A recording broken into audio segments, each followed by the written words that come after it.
Turn it up, clocking out, driving home, or just turning on.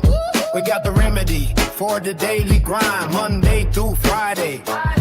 3:30 to 5:30 EST, get ready for the shift. It's the Taz effect, it's the Taz effect, changing up your view, bringing news, history, and commentary to you. 2 hours of power, 5 days a week. It's the real talk and the truth that you seek. Yeah, tune your dial, clear your head, listen up to what's being said. Yeah, kick it off on Mutual Aid Monday. We're giving back, helping the community. You're staying on track. And Tuesday rolls around and the studio gets blessed. It's Talk About It Tuesday with the smoking hot mess. From the middle of the week, we're leveling up your brain. Prison Wednesday is here to break the mundane. Surprising guests who enhance the whole world. Watch the knowledge and the stories get unfurled. It's the Taz effect, changing up your view, bringing news, history, and commentary to you. 2 hours of power, 5 days a week. It's the real talk and the truth that you see. Now Thursday hits and the lines open wide. No placeholders here, nowhere to hide. Think about it Thursday, yeah, the mic is all yours. Call in, chat live, let's open up the door. And just like that, the weekend's inside. We're wrapping up the weekend, we're doing it right. Fun News Friday is the ultimate news party. Coasting you into the weekend, feeling good and hearty. 3:30 to 5:30, making your daily check. Lock it in, turn it up. You just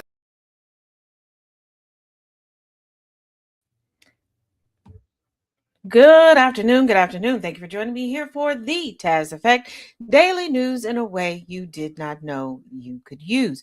For those listening in over the radio airwaves, thank you for tuning in at GCPR.live or listening through our Android or iOS apps. For those listening and watching from all around the social media sphere, hey, how you doing? So glad you could come through. Ain't nothing to it but to do it. Yes, today is Wisdom Wednesday. And I got a good show for you today. I try to have a good show for you every day, but I think this one's going to be a little extra special. A little extra seasoning on it. All right? All right. If you like getting your news from here, tell a friend. Bring a friend along with you. Let's jump right into it. Who exactly is Darlene Graham? I can tell you one thing coming out of Politico, her colleagues say they are still learning. The sister of late Senator Teddy Graham is running to serve in the Senate in her own right. Is it in her own right? Because my thing is, if you have political aspirations, why now? Why didn't you run while your brother was alive? That would have been a whole lot easier. And y'all could have had that 1-2 punch. So since you're quote unquote so close, well, you were. Darlene Graham was appointed to her late brother's Senate seat to carry on his legacy. What legacy?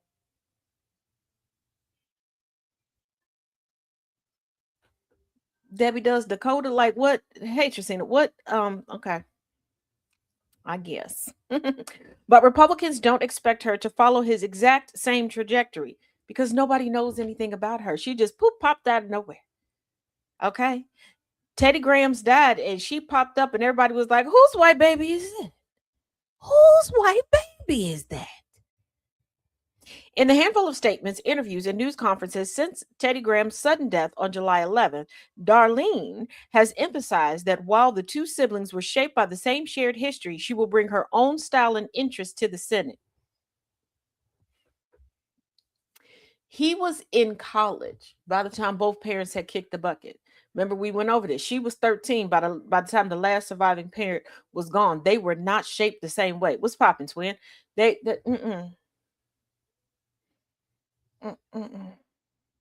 Her lack of political experience and public exposure, however, has left few cute clues for deciphering how she'll approach her new job. It's relevant now as the younger Graham has quickly shown she's not just a caretaker finishing out the last few months of her brother's term, but also a politician launching a campaign for a full 6-year stint. Here's the thing. Why now? Why couldn't you do it when your brother could have used his clout and connections?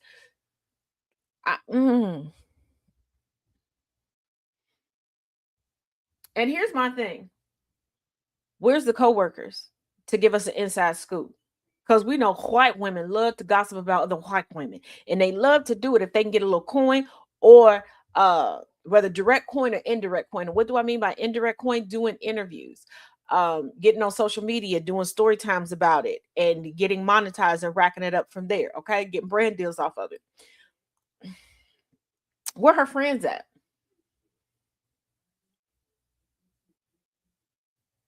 Because she, like I told y'all, I was a little leery when we got that presser from her. And she was saying, "Oh, I'm here to honor my brother and I'm going to continue his work." Lindsay, I'm always thinking, girl, you was trying hard and you still couldn't muster up a tear. Like before, he was completely cold. I don't even think they had really started the autopsy on him yet. You were already skippity bippity bopping right on into the position. And I was like, nobody knows.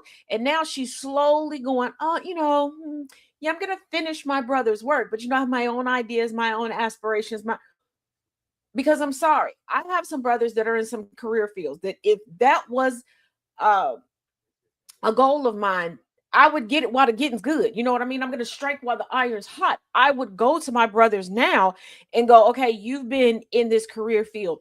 What tips do you have? What doors can you open for me?" I wouldn't wait for them to pass away and cross my fingers and go, "Oh, please, I hope they pick me. I hope they pick me. I hope they pick me." Like,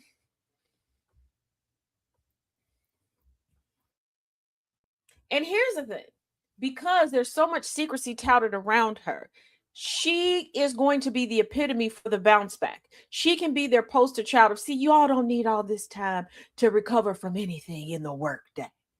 And she's going to, like I said before, have that sentimental aspect behind it. But that means she'll have to thread a tricky political needle as she works to honor Lindsey Graham's memory by trying to get some of his biggest pet projects passed, while also moving swiftly to build her profile as she competes in a crowded Republican primary this August with President Donald Trump's blessing. It doesn't matter if you have Trump's blessing at this point. It really doesn't. Have there been some people who Trump has had a positive word to say, where positive, where Trump has in all technicality formally endorsed them? Have there been some wins? Yes, but I don't believe it really had anything to do with his endorsement. um she does not have to complete any of Lindsey Graham's work. Number one, nobody knows what Lindsey Graham's work was other than being a mouthpiece for Trump. Two, again, she is a woman. Lindsey Graham did not have a widow, so this is the next best thing. And people love an Osmond family style story. Okay, they love that 8 is enough, Walton's type of story, where the brother and sister are each other's besties, and oh, she picked up the torch and she carried up. She's going to have that emotional aspect. And the reason why I say a Trump endorsement doesn't matter, Republicans are not stepping aside in this race. They were going to challenge Lindsey Graham anyway. But she's a woman. She's gonna, "I just need a little bit more time. It's my first go round and I'm still grieving my brother. My brother was a vet." And what did I tell y'all? Y'all love gobbling up somebody is a vet and you want to give them political positions as if that translates over. It doesn't. Hey, Top City. It doesn't. And once again, I'm not taking away from what any vet has done. But sorry, not sorry. Just like just completing high school doesn't mean that if you want to be the CEO of Google, it doesn't mean that you qualify. If someone enlists in the armed forces today, does say just 15 years, that still does not necessarily qualify them for public service. There are people with full-on degrees that they're still not qualified for public service.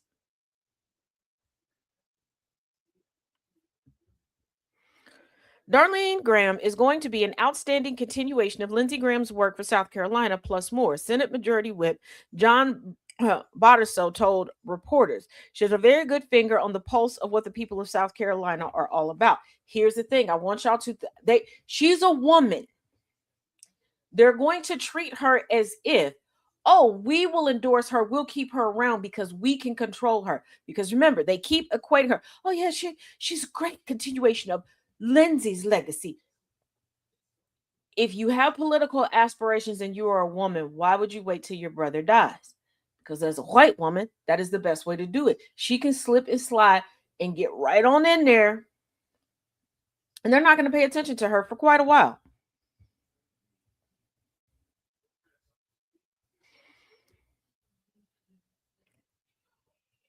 Like, people look at a lot of the rhinos and the dinos that are men, and that's where y'all focus on. I have no idea what y'all's obsession with intentionally ignoring the flip flop capacity of non deconstructing and sometimes deconstructing white bodied women.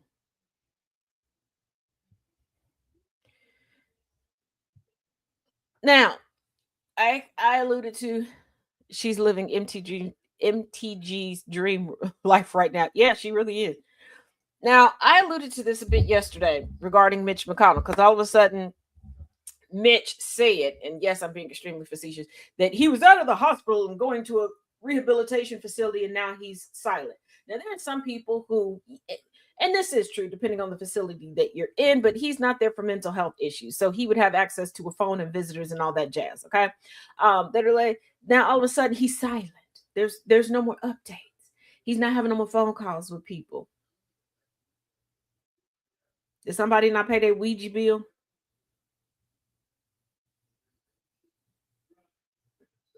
Despite calls for Bashir to do something about Mitch McConnell, the answer isn't so simple. Again, this is not what happened with Mitch McConnell is not a new occurrence. This is actually not even out of the ordinary. Just Mitch McConnell is a bigger name. I think y'all forget just how many politicians work on Capitol Hill. But yeah, and public servitude, like, there are levels to this. And HIPAA is tiered and a little murky. I should say a little murky when it comes to the federal level. But pay close attention.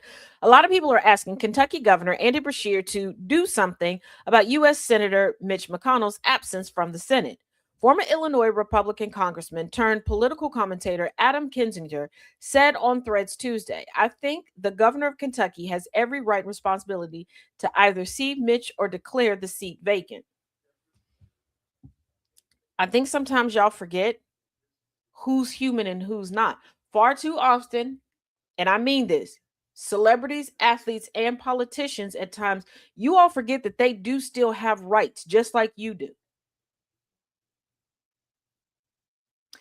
I want you to think about the uproar. If your employer, your boss, your supervisor, whatever, you're in the hospital under whatever circumstances, and they come specifically asking for your medical records, they want to come in, look at you, take pictures to verify X, Y, and Z. As long as somebody is notifying them, everything should be fine. And even then, there's only so much they can do.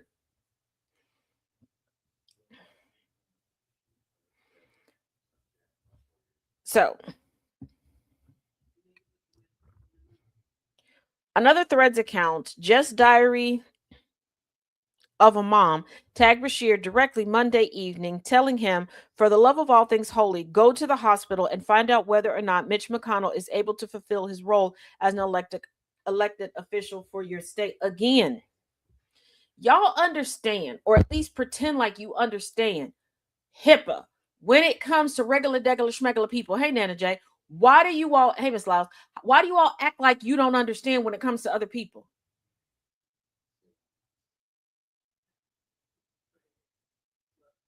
I remember when somebody doctored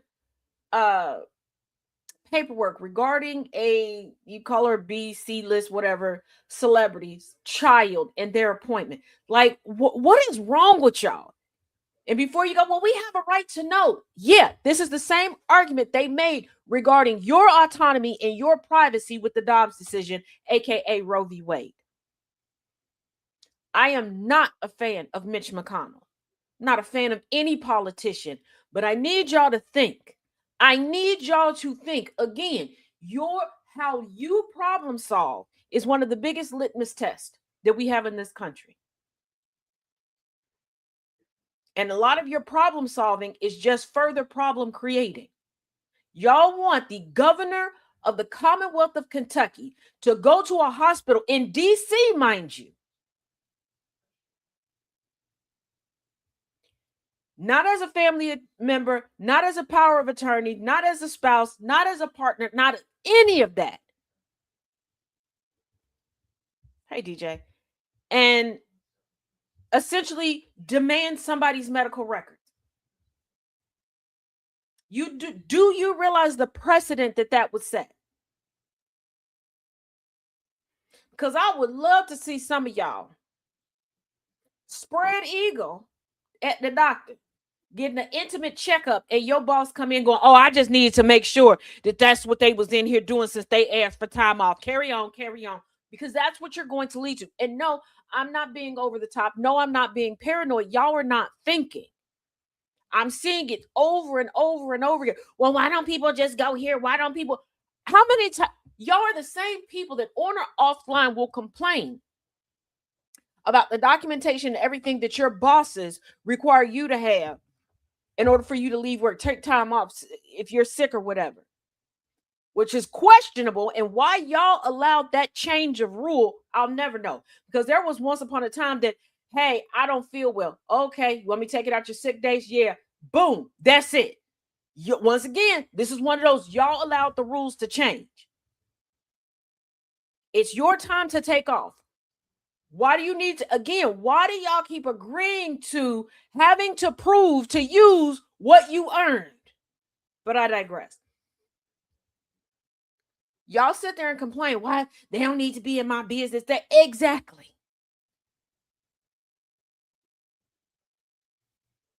Oh, I'm aware of how tight HIPAA is. When HIPAA first became a thing, I was still working in healthcare. I was among that first crop of people to go through HIPAA training, and it was far more detailed than what they do now. Far more detailed than what it is now. So, with a longtime Republican senator's absence from the Senate passing the 1 month mark, the online pressure on Beshear seems to be growing. Similar posts can be found on X and Blue Sky. Podcasters are also talking about what Beshear should do. I'm going to need y'all to go get a Government for Dummies book.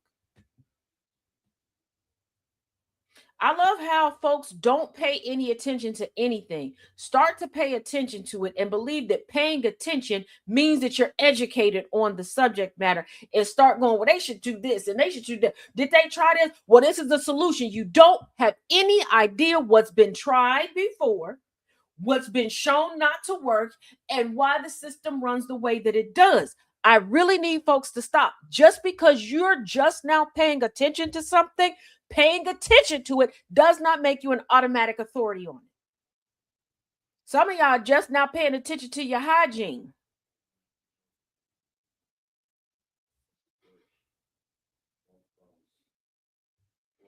McConnell was hospitalized on June 14th, and speculation about his condition has run rampant. Beshear sent McConnell's office a letter requesting an update on his health and well-being earlier this month. On July 12th, McConnell's office shared a statement and photo of the senator, which said he had moved from being a hospital patient to a rehabilitation center where, and I quote, I'll keep regaining my strength, end quote. A spokesperson for McConnell told the Lantern Tuesday that McConnell continues to improve, and we will be sure to keep you updated, before referring to the July 12th statement. The governor has not received any communication whatsoever, and that's because they're working on plausible deniability for future litigation. You cannot just go in and get people's healthcare information. And especially if they're claiming that he's no longer in the hospital. Long gone are the times where you could call and go, hey, is such and such a patient at your hospital? Because depending on what that person said, they don't have to tell you nothing. You can be related to the person that they don't have to tell you. Also, before we go to the next story, I need y'all to, I'm tired of saying this, I need y'all to come up off of the adage that MAGA is being lied to, that MAGA is stupid. MAGA creates the lies and the scripts that they run off of. They know that they're lying. How many times does a story have to be broken that MAGA influencers are getting scripts? How many more times does it have to be leaked that on certain platforms MAGA influencers who aren't even registered to vote, many of them, by the way, are making upwards of $4,000 a month, spewing what they're spewing. They know. To them, this is an acting job. This is why Trump doesn't go and say, hey, I'm just going to put out a general job request. They go to talent scouting sites to get people from there.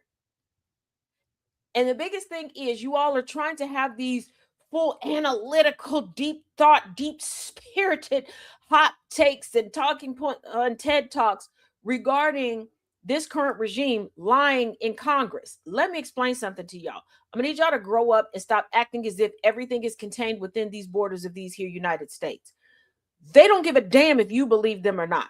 When they are in front of Congress and the cameras are rolling, those talking points aren't for you. Sometimes they work as a duality, but they're not for you. It's for plausible deniability and non-self-incrimination in the impending cause of litigation, and it's for the ICC, the International Criminal Court. They're preemptively putting together their defenses. Did y'all learn nothing from me explaining to you all the people who have previously been in the sphere of a Donald John Trump Sr.? They know that the clink clink of handcuffs is eventually going to meet them at the door. I need you to look at the last administration and how many people served prison sentences. So they've got their voicemails, emails, text messages, everything ready to go. But they also need to say that, hey, I know I earned these other charges over here, but do not stack onto my charges lying to this court, lying to this court, lying to this legislative body, lying to this administrative body. I need y'all to get out of the mindset that every damn body is talking to you, that every damn body is trying to impress you, that every damn body is trying to lie to you. We ain't that damn important. We joke about folks going, oh, you don't have a heaven or hell to put me in. We don't have a prison or criminal court to judge or put somebody into.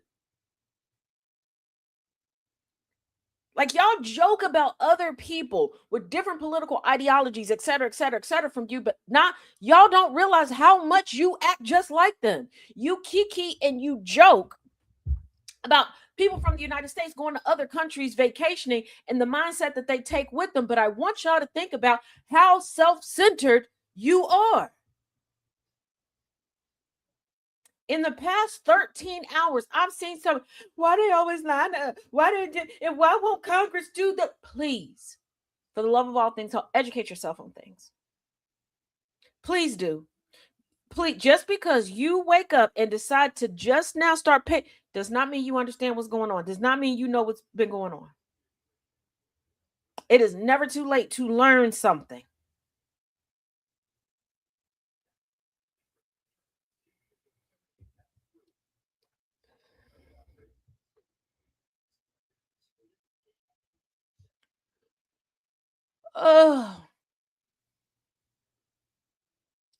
It's okay when they do it, but if I do it, it's a problem. Ken Paxton was asked about reports on his properties and voting address. He walked out without answering.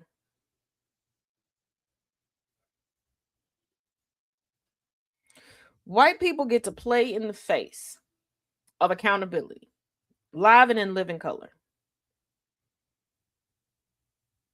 And the vast majority of the people are not taken off guard. They don't skip a beat. They don't say nothing. Because it is presumed that is the status quo, that is okay. I want you to think about the think pieces, the 24, 48, 72-hour lives that would happen across all social media if a Black person, a brown person, an indigenous person would have pulled this mess.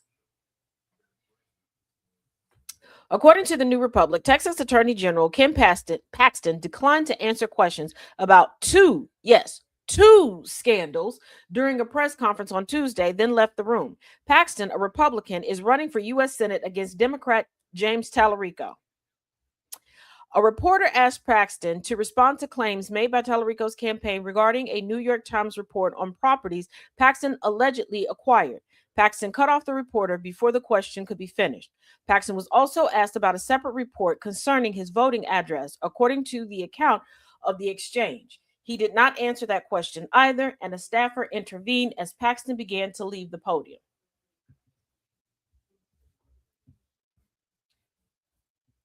I am not a politician. I am not a public servant. Okay?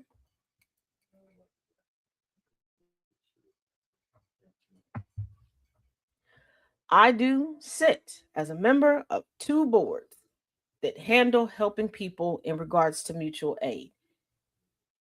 If any question, we'll just say a regular checks and balance question came up and I refused to answer it, rightfully so, it would be off with her head.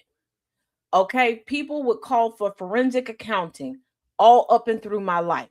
Again, justifiable. Just justifiable. But Kim Paxton gets to do this? Mm-mm. Mm-mm. Now, when it comes to Kim Paxton v. James Tallarico, I got a take for y'all, and I got a take that I have not heard anyone speak on.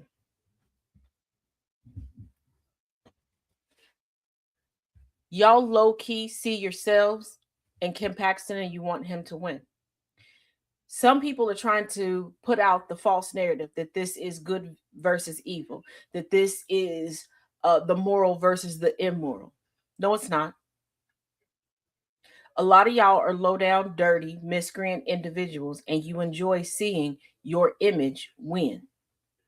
And the reason why you didn't want Jasmine Crockett in the race is because of the symbolism and the fact that you know that she would have won. And before you go, no, she wouldn't. Look at the Kamala Harris's campaign. Yeah, there's a difference between a nationwide campaign and a localized campaign.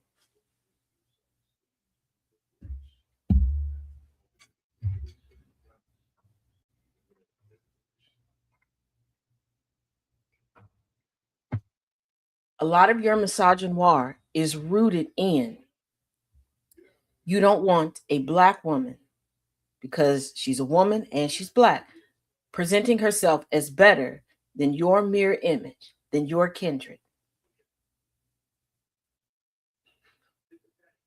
It goes against everything you have been taught to believe, everything that has kept you comfortable, and everything that has sustained your self-esteem. Now, if she was fairer skinned and she kept her hair straight and a little dark, you might be a little bit more welcoming. Might.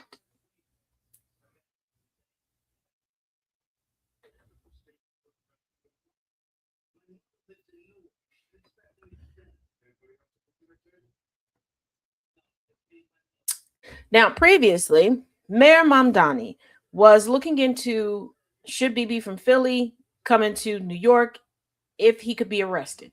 Because rightfully so, Mayor Mamdani was like, hey, he's a war criminal. I mean, I think far too many people keep forgetting that BB from Philly is still on trial. This is a long trial because, war and everything. But he's still on trial for war crimes. This is why he needs all of these conflicts going on.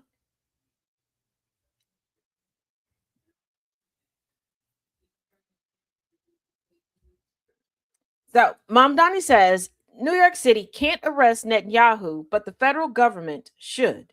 New York Mayor Zoran Mamdani said that the city would not be able to execute an arrest warrant issued by the world's top war crimes court for Israel's Benjamin Netanyahu, but urged the federal government to do so. In the video, Mamdani described the Israeli prime minister as a war criminal, which he is, and said he is not welcome in New York City, which he shouldn't be. And let me explain something to you. Hey, Jess, every other city in the country should be taking the same stance. You cannot scream, America, patriotism. If you ain't a patriot, get out of here. If your loyalty is to Israel above everything else. If the line in the stand for you is Israel, why are you here? Take your own advice and leave. Get that bread, not no head, and leave. pay your fee, go through the assimilation process. Yes, there's an assimilation process. Hey, Tiny, and get on over there. It is clear that we do not have the independent legal authority to enforce this warrant, he said in a video posted on X late Tuesday. The federal government, however, does, and I call on them to join the ICC and execute this warrant, he added, referring to the International Criminal Court. So for the people that for the past year and a half that like to periodically DM me, come into my comment section going, the ICC doesn't matter if nobody enforces it. Who said that nobody enforces it? Again, why do you think that members of this regime aren't as bold and as boisterous as they could be? And they're leaving room for plausible deniability because there are some folks that will join forces to enforce these things inside and outside of the United States. Let's not forget that attorneys generals from across the country came together on a class action suit. Remember? Because I remember. Mamdani had told the New York Times earlier this month that he and the city's legal department were discussing arresting Netanyahu if he comes to New York City for the UN General Assembly in September. President Idiot on Monday told BB from Philly in a social media post that he will not be arrested in any way, shape, or form while in the United States of America. The post did not directly mention Mamdani. You know what? Have your friend come over here. Nuck if you buck, bitch. President, you don't have as much power as you think that you do. Again, not taking away from the accomplishment that any of the presidents that we've had in the United States have made by becoming president. But the real power lies in Congress. Why do you think so many career Congress people at this point have not had any aspiration to be president? And those that do, they wait until they're in their twilight years to do it because they're like, at this point, being president will be a cakewalk for them. They just want to submit that last little bit for them to be in the history book and to stand out on Capitol Hill because really they just want that footnote to talk about all the years that they spent in Congress because those who know that their days in Congress gave them the power.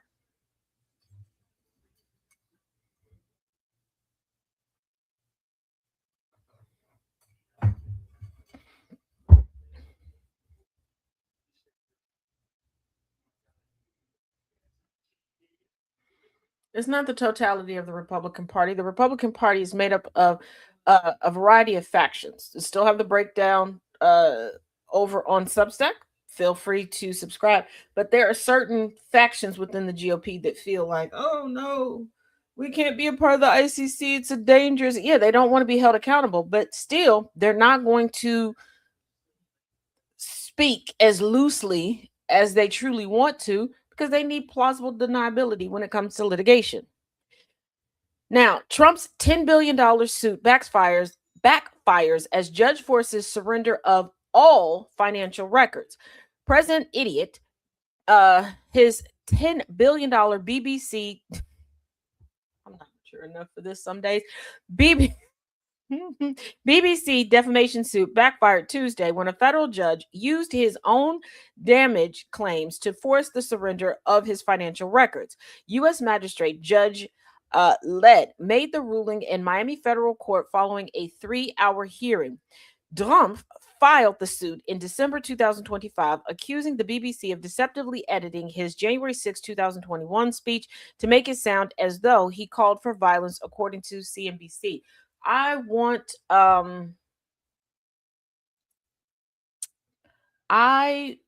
people to really truly think about something. Why is Trump so litigation happy as POTUS? Why is that on his mind? All of President Trump's brands, properties, and businesses are impugned or said to have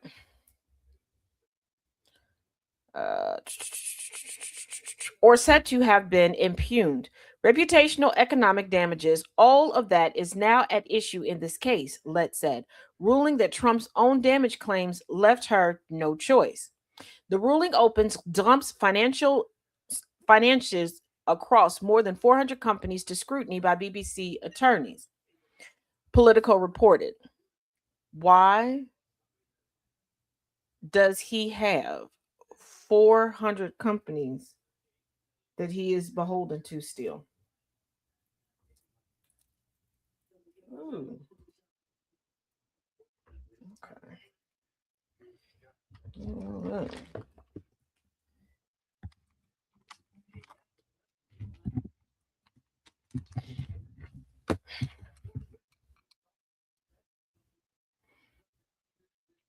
The hearing also addressed how far the BBC can dig into Trump's conduct on January 6th, the day a mob of his supporters stormed the U.S. Capitol, with lead ruling the network could explore how people heard his words, but no further.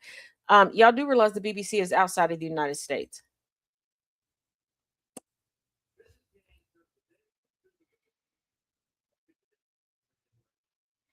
And again, if you decide to tell a court, hey, what they did is affecting my financials, the only way to have a ruling on that is okay, we need to see X amount of years worth of financials in order to determine it.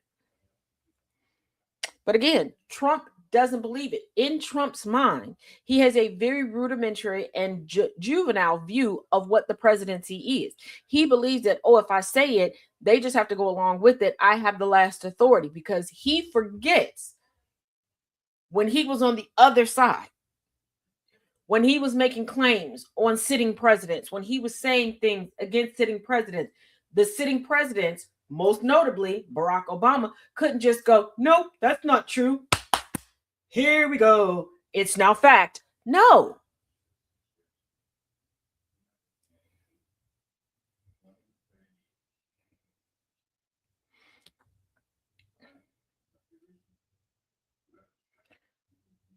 But Trump has long been a walking, talking, breathing example of white privilege.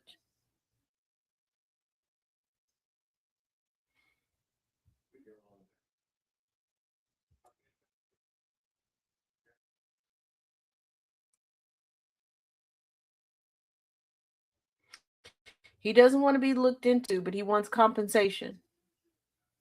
He wants reparations, if you will. Like, I hope y'all realize that punitive damages are nothing more than reparations. Let me repeat this for you. Punitive damages are nothing more than reparations. We have 1,000,001 words all describing the same damn thing. We just want it to sound better, or we want it to sound more egregious. That's it. Now, if you sue and you receive punitive damages, are they coming to my door and my neighbor's door with a collection plate having us get the money to pay you? No. Like, y'all understand, because y'all make valid points about this when it comes to police brutality and police departments having to do a payout. And we're like, hey, make them get insurance like medical professionals have to get, because we, the people, are tired of paying it out. You understand that. Y'all don't have a problem with cops whooping somebody's ass as long as the ass is black, brown, indigenous, and your taxpayer dollars going to that instead of the universal health care infrastructure and everything else that you need. But you don't understand reparations when it comes to chattel slavery.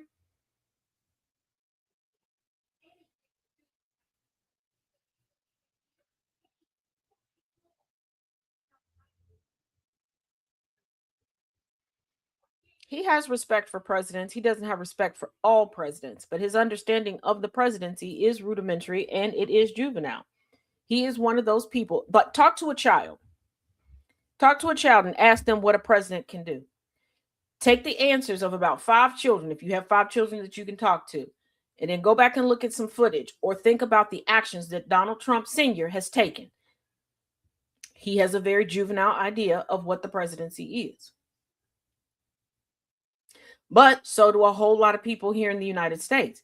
There are a lot of people who think that the president of the United States can just do whatever he wants to do, that he can just go into Congress and tell them, nope, you can't do this. Yep, you gonna do this. No, the power lies in Congress.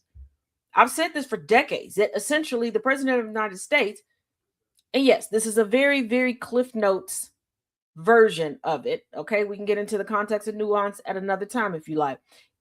Is essentially a spokesperson. like I said, not to downgrade or downplay anybody's accomplishment. It is still a great accomplishment to be looked at as a world leader. Yes, but the way things are set up, the power of the power of damn near everything is through Congress. Think about it. The president can go, I want this person, this person, this person, this person, this person to work here, here, here, here, here, and to advise me. And Congress is like, bet, we'll think about it. What they do, come sit down and talk to me. Congress is like the parents. You can turn 18 and think that you've grown. You can graduate high school and think that you've grown. If you still living in mama and daddy's house, or mama and mama's house, or daddy and daddy's house, or just the parental's houses, they're like, you doing who?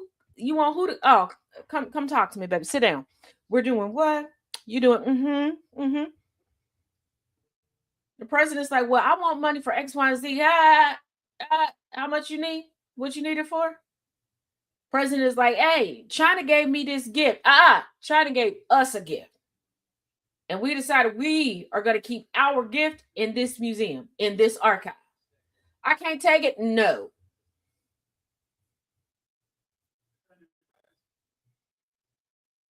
Congress gets a per diem so that they can eat. In the White House, you want a ham sandwich? Oh, you got ham sandwich money?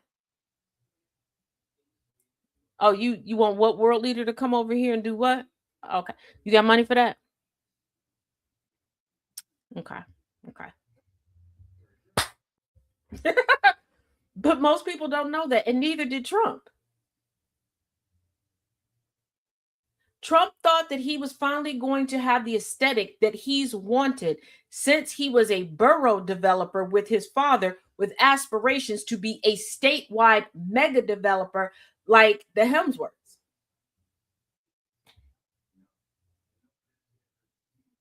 And then when he realized, oh, I got to foot the bill for all of this, this is why you're now getting to see how he eats. People talk about him eating steak with ketchup, but I want you to think about it. When do you ever hear about Trump eating steak? When somebody else is paying for it.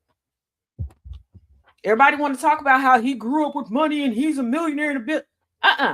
No, some of y'all have not. And I'm going to use this more recent in history example. Some of y'all don't know who Anna Delvey is and what her story is, and it shows. Trump private plane, lukewarm, cold to lukewarm KFC. What millionaire, billionaire can't have a chef whip it up in the kitchen and even just meal prep and put it on the plane? There are services that you can get for that.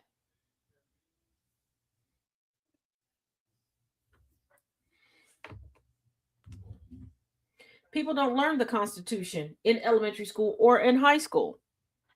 People are taught people are shown how to memorize the preamble of the Constitution. Now, should it be taught? Yes. Is it taught? No. Immigrants coming into this country, getting their citizenship, have to learn more than the people who were born here. But no, this is why when Trump's like so excited to host all of these people at the White House, y'all haven't figured out that he doesn't know how to network. He hasn't hobnobbed with these people. And he thinks that because he finally got to a point where he had McDonald's money, he thinks that everybody else is going to be impressed. Please explain to me somebody that doesn't had a little coin for a while that's impressed by fast food. And before you come in here talking about I'm classist, listen to the words that I'm saying. Please tell me somebody who done had a little coin for a while that's impressed by fast food.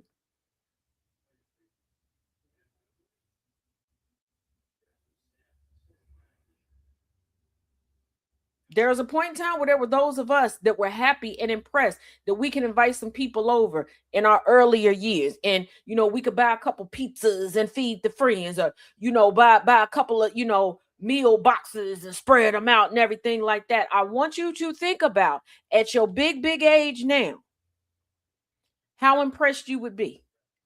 Or how taken aback you would be if your friend is like, hey, come over. I'm celebrating blah, blah, blah, and I want to celebrate it with you. Or, hey, girly pop, I heard you got that promotion. I'm going to do a little something, something for you. And you pop up. And this ain't like there are restaurants like Chick-fil-A, like different ones that do have catering menus. That's not what I'm talking about. You pop up over there and there's 10 Big Macs, 5 fries, and 3 sodas, no ice sitting on the table. What you gonna do? How you gonna be like, oh, I'm glad that you wanted to, do this for me and honor me. But if money funny, we ain't got to do all of this. We can scale it back. And they're like, no, that's the best for you. Just the best for. But y'all still want to hold on to the lie that he grew up with some type of silver spoon in his mouth. Donald Trump is the only person on a grand scale that has sold y'all 5 different origin stories. And not one of them is even close to the truth. And people still believe it. Even people who don't like Trump still run with it. This is a man who dresses like a cartoon character. And what do I mean? Please tell me what everybody knows what his wardrobe is. What's the wardrobe of the crew from Scooby-Doo? What's the wardrobe of the Smurfs? Think of any Family Guy, American Dad. Trump doesn't change clothes, just like you know what I mean, just like a cartoon character. I want what's in the freezer and cook. I cook for my friends so much better. Exactly.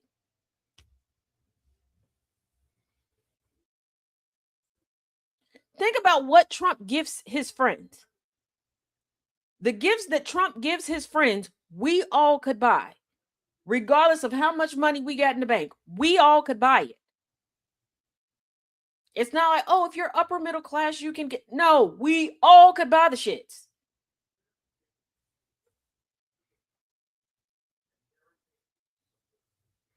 There is a guy right now, or a mask presenting woman, or a non-binary male presenting individual that has better suits that are tailored than Donald Trump.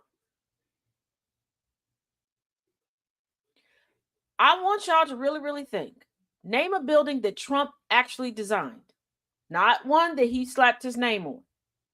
One he actually designed. Trump is supposed to be a real estate mogul, right? I want you to think about Apprentice and Celebrity Apprentice. Because I thought this since I found out about the shows, right? When they were on air. Every other show that was geared around a profession, America's Next Top Model, all of these things, all of the challenges, all of the advice, everything is even Guy Fieri with all of his shows. Everything was geared around that. What was going on? If it was singing, all the advice was singing. Okay. With Trump, did y'all ever watch the shows? What does selling bottles of water have to do with real estate development?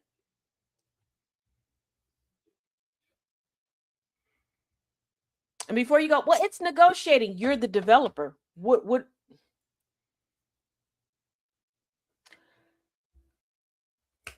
What's Candy got to do? Like, and the fact that they had to build a boardroom.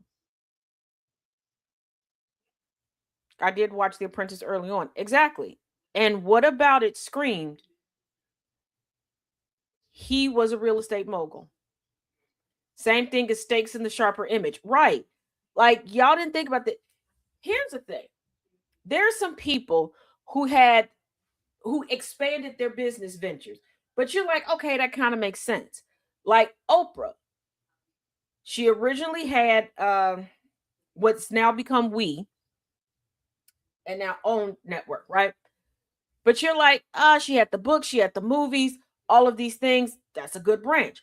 The magazine, she was always putting out, oh, you should, here's a list of this that you should get it. Like, it made sense. When she no longer was going to be regularly interviewing people on TV, you're like, oh, she can interview people. It goes in the magazine. That makes sense. Trump was cutting deals for a board game, that was a knockoff of Monopoly during a time where there were branching offs of Monopoly. You had the Chicago game, which was like Monopoly, New York, like all of these plays on it. But Trump's art of the deal didn't work. He did not know what parts of himself to actually sell his products. He's good at marketing. He can sell other people's products. He's good at branding. He can put his name on things and get that part of the branding on camera. Great at that. That's what he should have done. But when he went to the sharper image and was like, hey, I got these steaks. You want to sell them in here?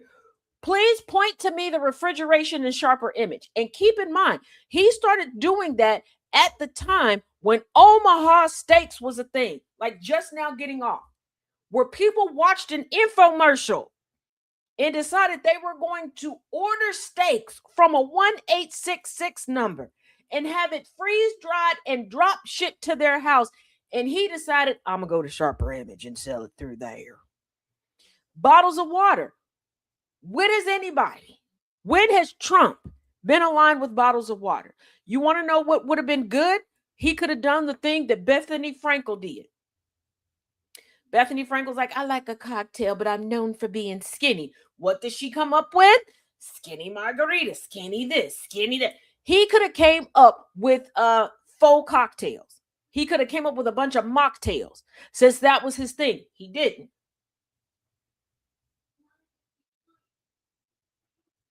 Vodka, yeah. Seemed like all his business were just shell companies. It wasn't shell company. Here's the thing. Y'all give him too much credit and think that he's so smart. No, Trump is an incessant narcissist. Trump really believes that he's good at all of these things. He had these ideas and he thought that he was implementing them good. He had a vodka, yeah. But he thought that he was doing them well, which the vodka was not a good move since he's known to not drink since his brother was an alcoholic. But he really thinks that he's good at these things. He really thinks that he's outwitting, out negotiating, outsmarting these people. And if they were shell companies, he would have been far more profitable than he was. He kept losing money. But he thought that there was like a proverbial that like that people would just keep giving him money and keep turning the other way. He would take on debt as if he never had to pay the debt back. And once again, I blame the general public because far too many people, and this is another category, another tier of white privilege, would not hold him accountable. So many people allowed their own businesses to fold because they didn't want to make another white man look bad. There is a quote unquote drama going on TikTok. Okay. First of all, what is it? Unfinished by Kate or undone by Kate? Whatever. I don't know how you look at somebody who's supposed to be a seamstress, supposed to be a dress designer, and any part of undone, unfinished, whatever is in the name of y'all like y'all good. One woman finally spoke up and was like, hey, my wedding dress was hideous, blah, blah, blah. All these other people like, yeah, mine wasn't. They didn't want to disparage a white woman that they knew was scamming them, which allowed her to scam so many other people. And this woman really believes that she's talented. And even now, there are still white women going, well, it meant so much to me because parts of my mom's dress were being used. And, it was my wedding day. It was just so perfect. How is it perfect in a dress that looks like you took a cereal box, gave it steroids, it expanded, and you put it on your body?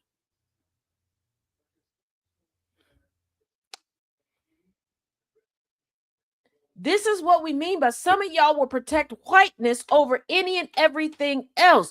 People are taking their reputations and their businesses for the sake of overall not making white people look bad. The reason why the Black community, all marginalized melanated communities are projected on and viewed as a monolith, it's because white people viewed themselves as a monolith. That, oh my goodness, if we let people know about this one white person, they're going to know about all of us.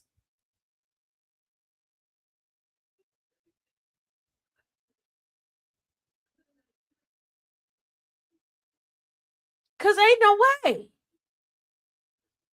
Ain't no way. Years ago, when I first started doing merch, years ago, someone that I knew at the time purchased merch from me. They chose to ignore the care instructions.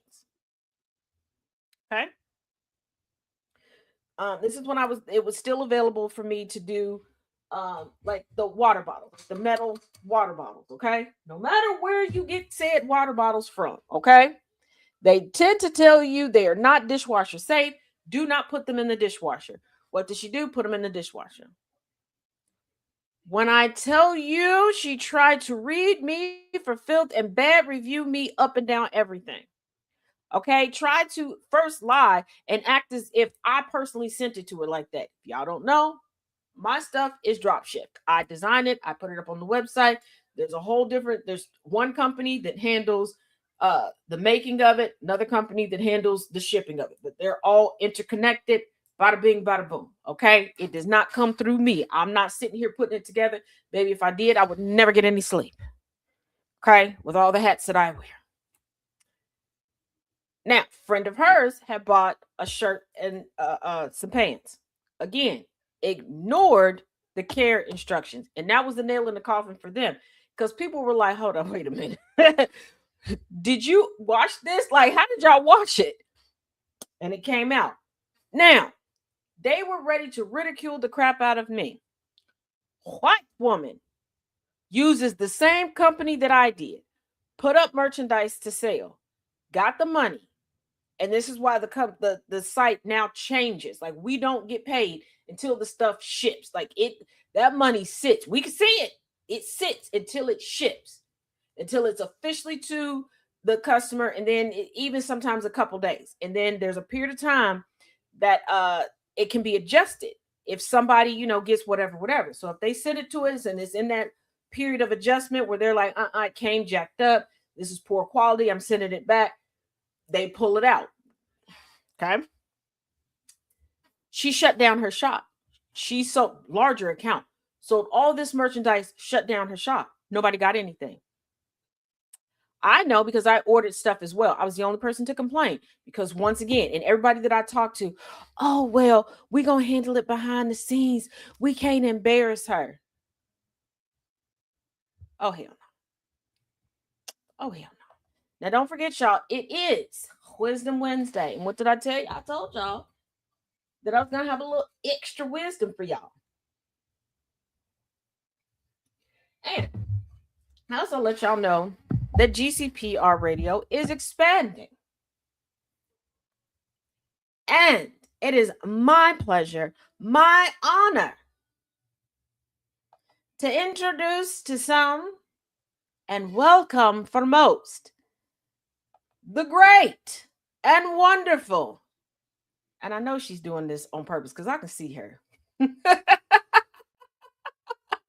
From the House of Dread, Empath. And she's going to continue to eat.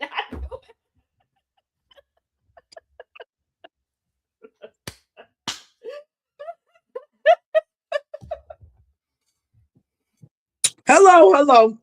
Thank you so much for that wonderful intro. Taz, I knew that you would appreciate me coming on with snacks, okay? Yes. Crab dip and club crackers. Oh, yes. The buttery ones, okay? All snacks don't have to be sweet. No. Okay.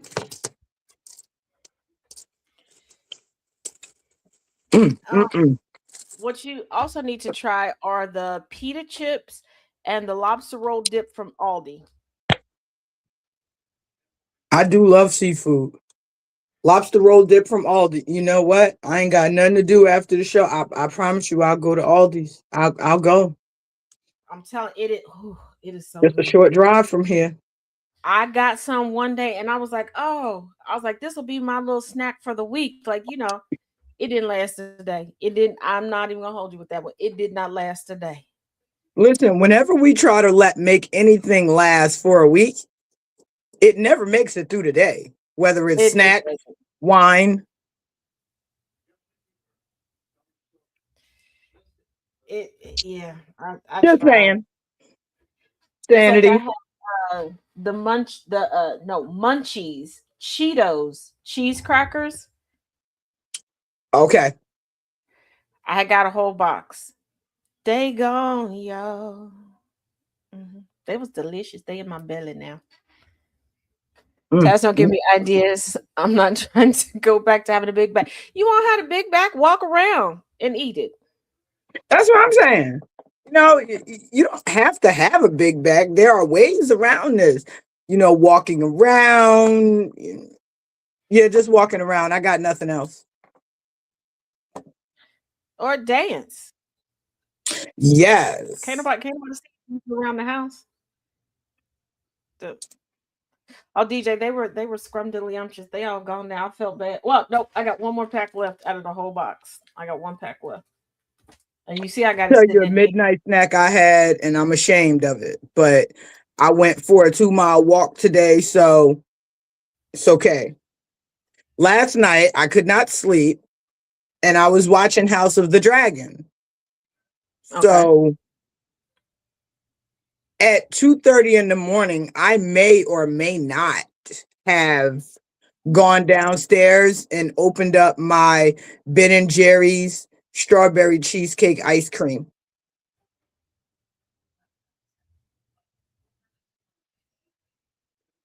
I shouldn't have been eating that at that time, but I have no regrets. None. Have no I always have Reese cups here in this office. I've got the crackers. I've got packs of gushers still in here. A bag of chips over here. I just bought some gushers and I didn't know that they made a lemonade flavor. I have to look at the flavors again, but they were on sale for $1.25 for 6 in a box. So I did what anybody would do, and I bought 3 boxes. Mm-hmm. Like there's a store down the street from us that's going out of business. We stopped in today. I'm gonna have to go back because they ran out of carts. So I was trying to carry the stuff in my arms, and I don't have big arms. Uh, so I'm gonna have to go back. We got a big box of like a variety of cookies for $1. Listen, I really don't eat much. I don't, because I actually had weight loss surgery. So I can only I can only eat so much. Most of the food I buy is for my brother. My brother eats it. All of it. Here's the thing. I can snack. Sitting down for like a whole like can't really do that. But I do realize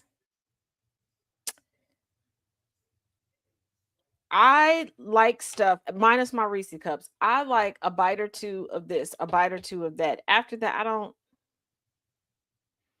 And I'm glad I live with somebody who understands me. It's like I bought a box of chocolate crunch ice cream bars, right?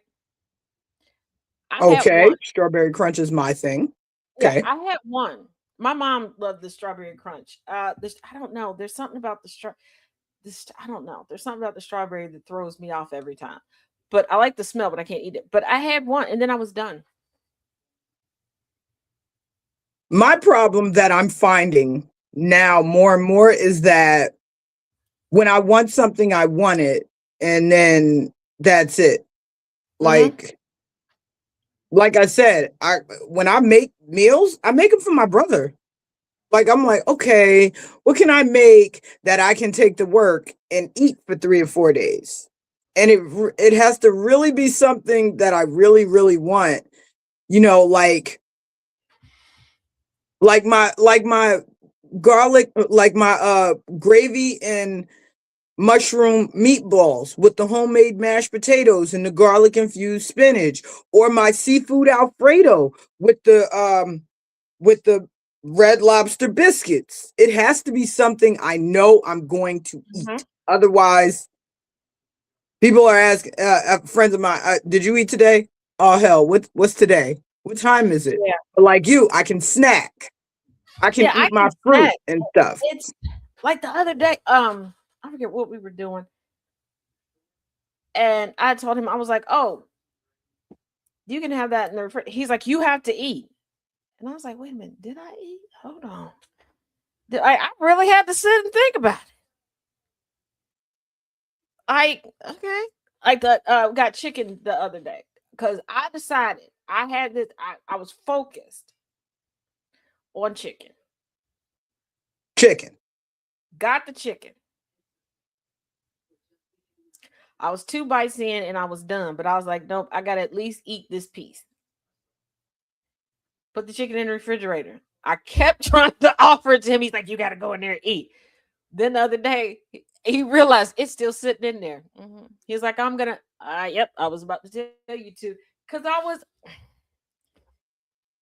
chica, No, I when I can't. have my mind fixated on something, like if I get it in my mind, hey, I want a cheeseburger, I will go to the supermarket. I'll buy a small pack of either ready-made burgers where I can whatever, or get small pack of turkey, ground turkey, and I'll make the best cheeseburger ever.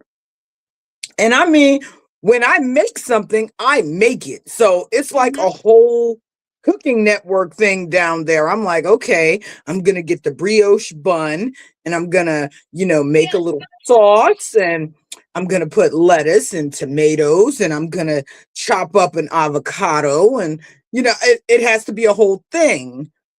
It has to be a whole thing. And then I take a few bites and I'm like, I wonder if my brother will enjoy this. Yeah, like I enjoy the cooking. I enjoy nibbling as I go through.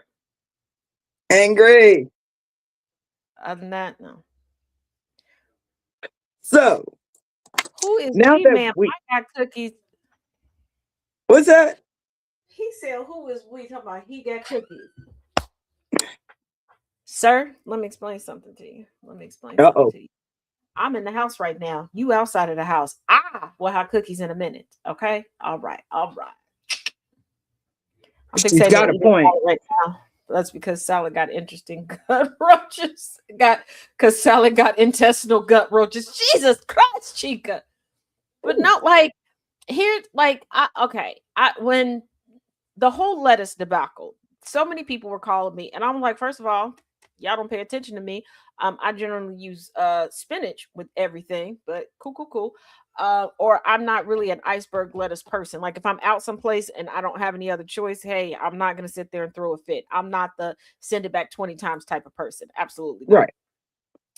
But like there are times where I will get obsessed with sandwiches. Am I a bit bougie with my sandwiches? Yes. Is there a method to my madness? Also, yes. Here's the thing. Do when I you want the make a sandwich sandwich, because once again, when I cook, it's a whole thing. So I don't eat pork. So when I want a sandwich, and mind you, I'm from Jersey, so sandwiches are a big thing for us. So if I want a Reuben, yes, I'm going to fry that pastrami or that corned beef, and the mayo is going to be spicy. But I may not have the sauerkraut. I may put my own little twist on it. Like you, I am not a big lettuce person. It is either spinach or arugula. I be trying to tell people, please open up your mind and your taste buds. Yes. Okay. I love a good I love artisanal bread. I love a toasted sourdough for bread, brioche, things like that, because it keeps its structure in a sandwich. I don't want no soggy bread. That's gross. Just eat soup if you want it. Absolutely not. And layer it. And I like to layer things too. Each time I bite down, I get a taste of a little bit of everything. Very true. And use more than one condiment on a sandwich, you uncultured. Oh, that's another thing. Mayonnaise does not go on everything. Please, for the love of people, Thousand Island, it exists.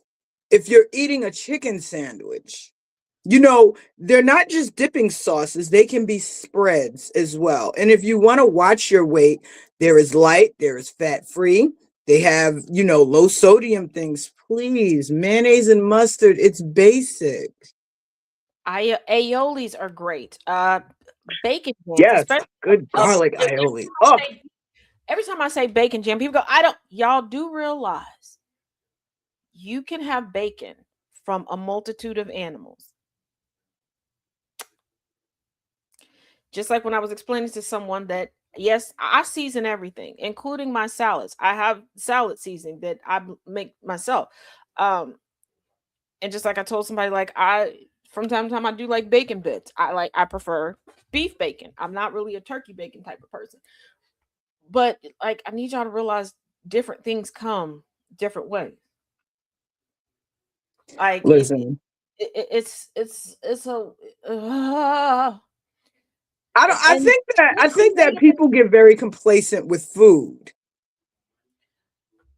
um here's the thing. A lot of people don't want to surpass their parents, and let me explain to y'all what I mean. A lot of y'all have juvenile palates because you didn't go past what you got from your parents' house and your grandparents' house. And this is why you think some non-cooking people are the best cooking people ever. And I mean no disrespect, but I've been around far too many people on this planet thus far in my life where I get it, where one, you're not used to people properly seasoning, and you will mess up a dish and claim that somebody can't cook because you will make food and immediately start putting salt and pepper on it, messing it all up, or putting sauces on it before you even taste it. Stop doing that. Yes. Taste first, and then you add when you need more or less. Also, experiment for yourself. Yes. Experiment for yourself. Mix some stuff together. Create your own dipping sauce. Try it. I'm not saying make a big vat out of it, but take a teaspoon of this and a teaspoon of that. Experiment with it. Go crazy with it. Y'all will go and suck off somebody behind a Piggly Wiggly after 15 minutes of meeting them, but you will not go through the grocery store and mix and match some stuff and figure out what you actually like. We are not going past that. We are not going past sucking off somebody 15 minutes after you met them at the Piggly Wiggly. We're not. Okay. All right. I mean, I get it. You know, they'll put something strange in their mouth, but they won't put something food strange in their mouth. So I'll allow it. First of all, I've seen the ratings First for all down. the food networks, the food blogs, and all this stuff. Y'all will watch the stuff, but not make the stuff. I tell you something I made, and this is one of my proud No pause, moments. angry. No pause. You should be used to this by now, twin. I'm a pause. So I made stuffed chicken breast, but it was healthy. It was big chicken breast. I slid it open, and I had red peppers, green peppers, onion, mozzarella, and mushrooms. Because, like I said, they were big. Seasoned them nicely, not too much. Put toothpicks in them. I put them in the oven, and when I tell you, it did not last in this house because, in addition, I didn't make rice. I didn't make pasta. What was it? Starts with an R. Risotto. I made a creamy risotto. I have an affinity for all green vegetables, arugula, broccoli, and I never saw someone saute some arugula with that. So I did that. And again, beautiful. I live near a flea market, and when I tell you they have a myriad of seasonings, oh, they hate to see me coming. Just like Because I'm like, okay, adobo don't go on everything. Sazon's doesn't go on everything. Lowry's doesn't go on everything. Just like I told someone, they were like, oh, I don't like spaghetti because it's so plain. It's only plain because that's how you make it. That's how you make it. Because like depending on, I tell people all the time, you have to be specific regarding a dish of mine that you like, because depending on my mood and or depending on the season, it's going to be slightly different. Okay. So, because if you're like, oh, well, make me some spaghetti, regular spaghetti, baked spaghetti, and you got to tell me, when did you have my spaghetti? Was it in the summer, spring, or in the winter? Because in the summer, it's more lighter. I will do zucchini, spinach, sun-dried tomatoes, mushrooms, all of that in there. It's going to be more like that. More in the wintertime, it's going to be more meat heavy with a blend of chicken and turkey sausage and stuff like that with mushrooms and things like that, a little bit more hearty. So I'm like, you got to let me know. And like my baked spaghetti, oh, it's going to be layers to it, baby. So I need to know, not to mention, What we're I doing will here. stand in the kitchen. I will stand in the kitchen and all I will know is, okay, I took out chicken to cook. I will literally walk in the kitchen and I will turn into Julia Childs, where I'm like, you know what, today we're going to see how this goes with this. And this is how we're going to do it. When I tell you, sometimes the ancestors just speak to me because I'm like, this is what we're going to do. And go from there. But also I need people to stop believing that boring is maturity. And this is what I mean by this. Use your imagination, embrace your imagination, and be the main character in your movie. Y'all say that y'all have main character syndrome, but you don't act like it. Pretend like you are in your own reality show and have fun in that kitchen, honey. Have fun. Have your live, laugh, love moment. Okay, bring Tuscany to your house. You Do may you not know have the amount Tuscany of hate right I now, got? but you. I got Yeah. hate because I made a sweet potato cheesecake. But you know what? I get it because I got hate for making apple pie egg rolls and cinnamon roll apple cobbler and cinnamon roll peach cobbler. Because once Okay, again, see, I Big had Bakery here. and I was sitting and I was like, I wonder what this would be like combined. Cause like even if I messed it up, like the flavors are still there. It might not be pretty, but I could eat. So I said, and I was like, you know what? I want to share this with some people. I'm gonna share the recipe. Not like I'm gatekeeping or anything. The hate. Why can't you just be normal? Why can't you just be? First of all, if you like being basic, be basic. Okay, I'm gonna judge you. I'm not gonna say that I'm not gonna judge you. Okay, I never play holier than thou. I'm judging, and I'm judging hard because I don't understand why you want that type of life. But have fun with it. Like y'all will go out of your way to cut things in 50 million different shapes for a kid. Why don't you do that for yourself? Why don't you experiment with different things? Who said, learn how to make some funnel cakes? Because I said for the longest time, I realized the only reason I was going to one particular carnival was for funnel It's for the cakes. funnel cake. And I'm like, wait a minute, I'm paying so much to get in just to get to. I learned how to I make the funnel cakes at home the way I want. And then I realized I can make it as big as I want to make it. And I can put all the stuff on there. Do that. Have fun at home. I think the best thing my parents and grandparents ever did for me personally was when they instituted at home drive-ins. We used to do it in the house because my mother and father loved drive-ins. So we would do in the house drive-ins. Basically, they'd move all the furniture out or most of the furniture out of our TV room. We put blankets on the floor like we were at the park or whatever. And we'd sit there and we'd make snacks and have it. Then my granny started doing it in her backyard. And we had like a popcorn maker, all of these different things to keep the imagination going. But also it pushed us to get more creative with our snacks and cooking together and having fun. Y'all think that being mature and being an adult is having to stick up your butt and being boring, but you're turning into the characters in your favorite shows and movies that you couldn't stand. You're turning in to that uptight teacher from your high school that you didn't like. You're turning into that crotchety person that used to live at the end of your block that was pissed off at everybody and everybody couldn't wait for them to die. And I need y'all to realize that. Have fun, even if you're just having fun with your cereal in the morning. She talking about one of them get off my lawn people. Right. But a lot of y'all are like, oh, but even Just online, y'all be ornery. turning into get off my lawn, you raggedy kids. Like, what the heck? Like, But you know what? I remember I was making peach cobbler for the longest time. And I said, you know what? I'm going to add apples now and walnuts and pecans. I said, okay. And like I said, I loved it. I made my cheesecake from scratch, and then I said, you know what?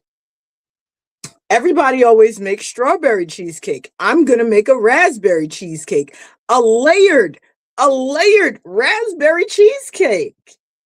Yes, mwah, love it. And if y'all So, really want to cream. change the cheesecake game, stop sitting your fruit on top. Thank you. Mix it, puree some of it up, and mix it into your batter, and do a layer. Layer it. Stop just because Layer it. what is the point? Because one, you're just gonna have a soggy top. After you're done cooking, it's just gonna be soggy, and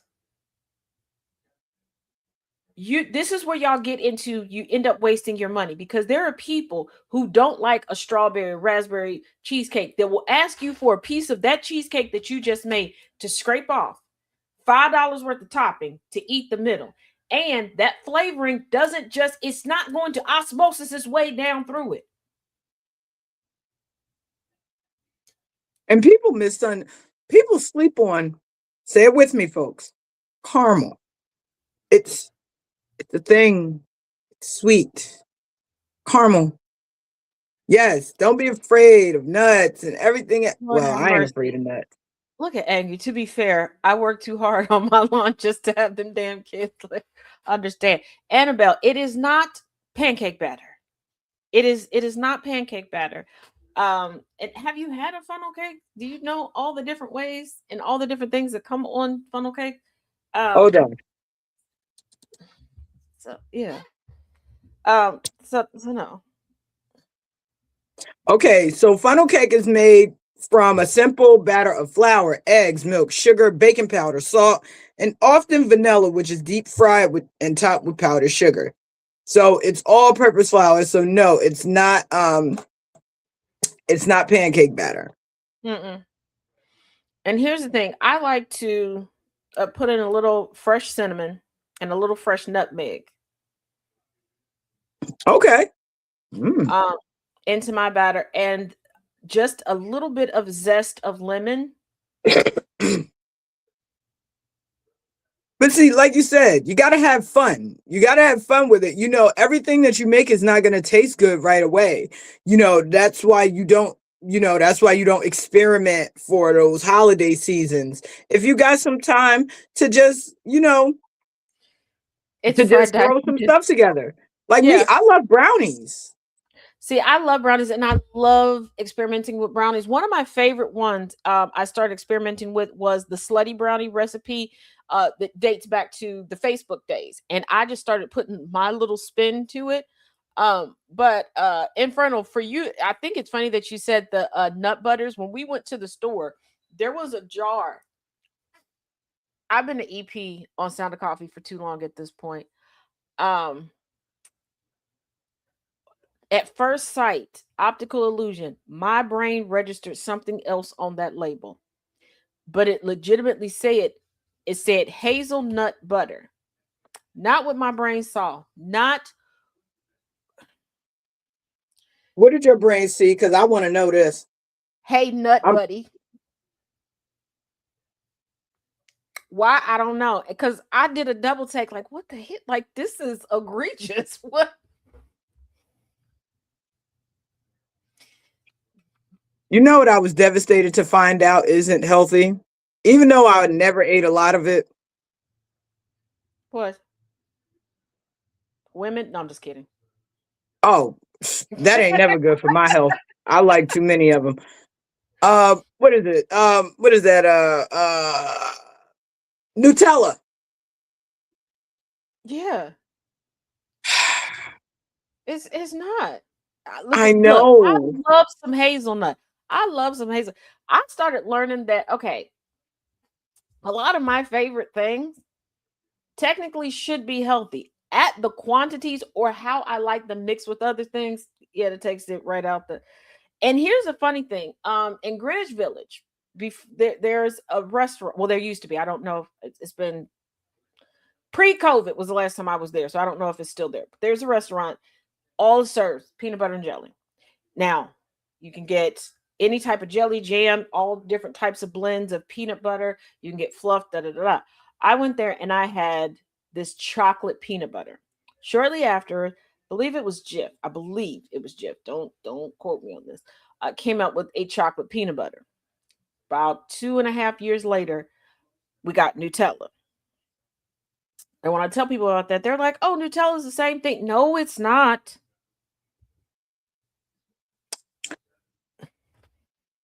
It is not. But I was like, none of it is really healthy.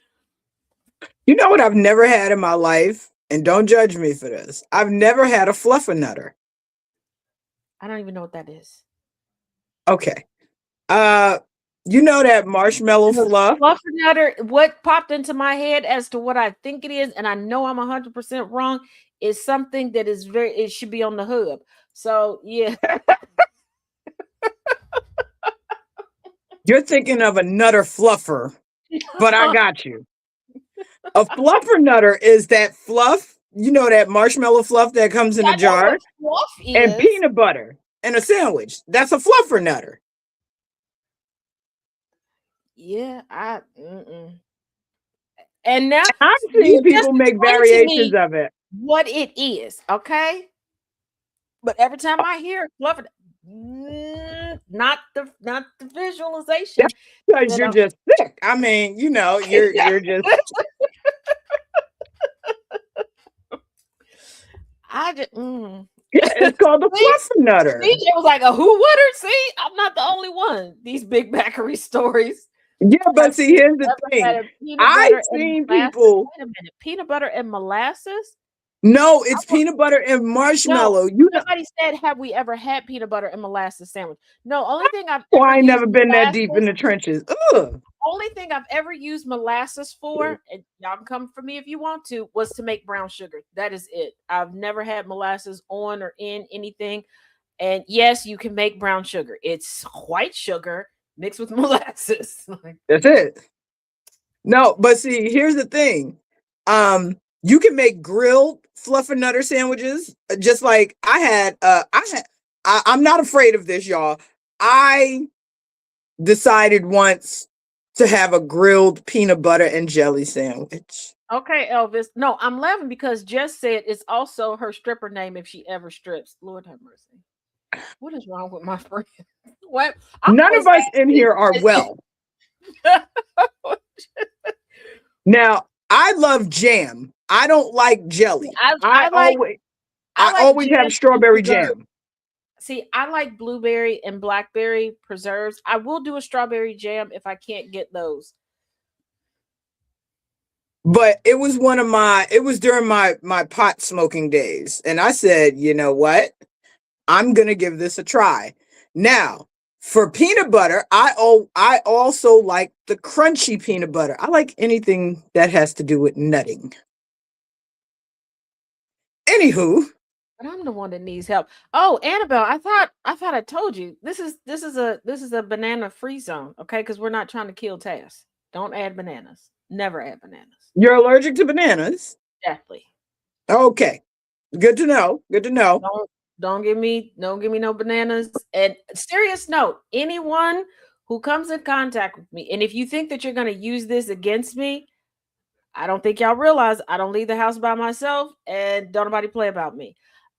If you have come in contact with bananas before touching me, I'm going to need you to wash your hands and all this stuff, because when I say I'm very sensitive, I have, just like with fresh garlic, I have just been in the vicinity and have ended up in the hospital. Please don't play with it.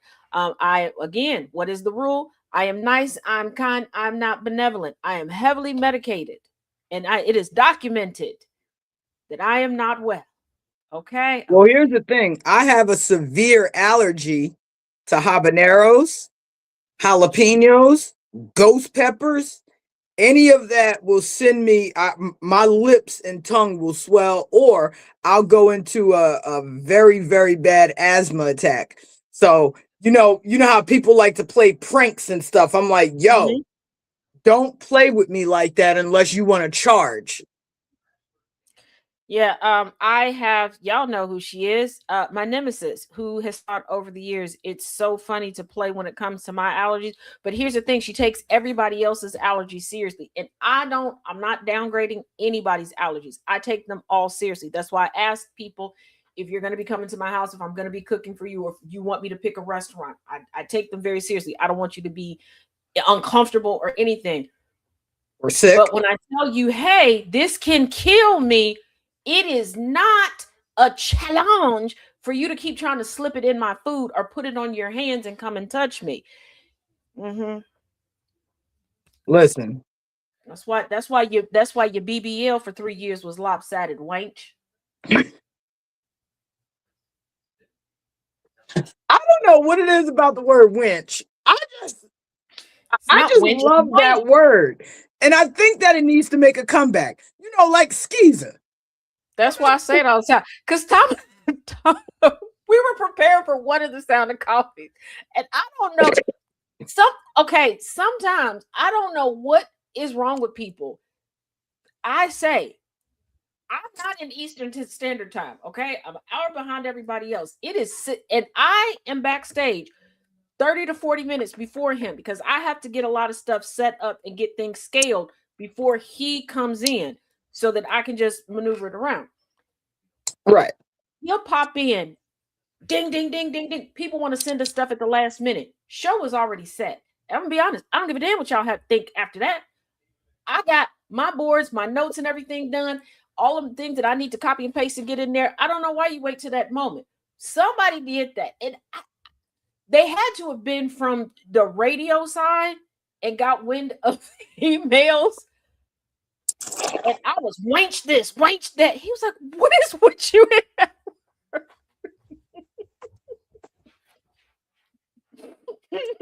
And I called somebody the other day a schizoid. A what? A schizoid. Nah, we just going to listen.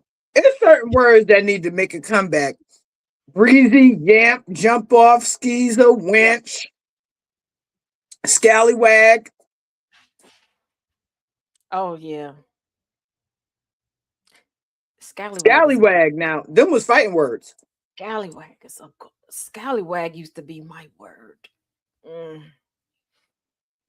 Bald Mm-hmm. headed scallywag. You know, Mm-hmm. trifling skeezer. Those words really used to hit different. Oh, you know what else needs to make a comeback? Hoochie mama. Hoochie mama. Yes. Hoochie mama. It just rolls so good. And then when you get mad at somebody, you like let it roll like from way back. Hoochie mama. Like, yes. I was talking about a scallywag today. Of course you were, just scallywag. I hadn't thought about those in forever. Yeah, Justina, see? Not the scallywag. Yes. Listen, Like, calling come on. somebody, you bald headed scallywag. Mm-hmm. Ooh, ooh, trick. You go. Mm-hmm. Oh, that trick ass bitch. Ooh, Mm-hmm. ooh. Yeah. You know, I used to call people trick ass dust mites. Why dust mite? I don't know. A trick ass dust mite. Wait a Yeah. minute. Annabelle says, I never heard the term. What does it mean? What term? Scallywag? Which term? I mean, scallywag's pretty self-explanatory. None of them are pleasant. No. Different ways of calling somebody a bitch. Right. Like a jump off was a hoe. A breezy was a hoe. A yamp, Oh, Jess. same Oh, thing. chicken head. Chicken head. Chicken I head. don't want. Oh, head is scallywag. Mm-hmm. Yeah, scallywag. Chicken head. Bitch. Wench. Whore. Whore. Yes. Whore. She ain't nothing but a hoe. She ain't nothing but a money hungry whore. Mm-hmm. Listen, the 90s, what a time to be alive, okay? Where Oh, we could say whatever we wanted. You could actually call people fat back then. I'm not saying that bullying before y'all come for me. Don't. I didn't send. but back then we were calling actual fat people fat. Now, y'all calling anybody above a size 6 fat.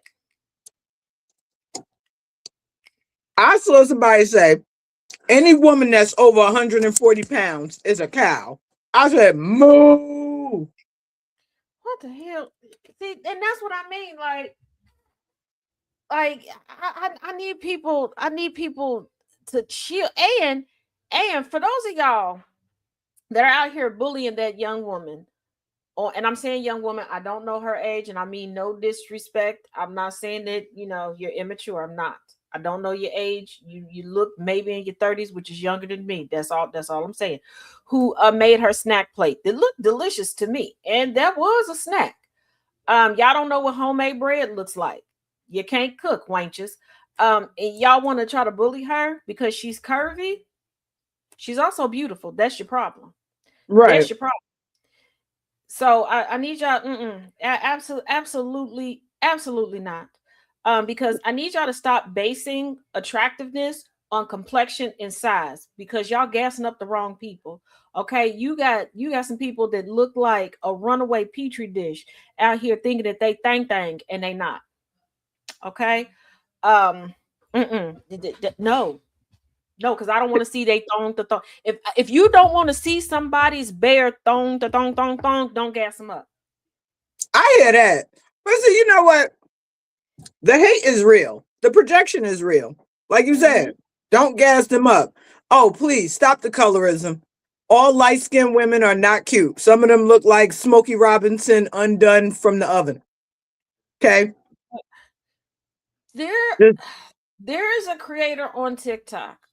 Now, again, there are people who still do identify as androgynous. Keep in mind, grew up through the 90s and everything.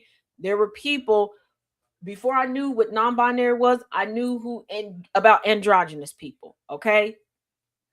There was an individual on TikTok that I thought was androgynous. I'd never said anything. I was just enjoying their little dancing two-step content when it would come across my FYP. Okay. And they were always turned to the side. Part of the reason why, just the androgynous. And I like the little 1-2 step. Okay. Finally got a chance to see them and hear them talk. First of all, Sister Cat, there's a whole lot of confidence.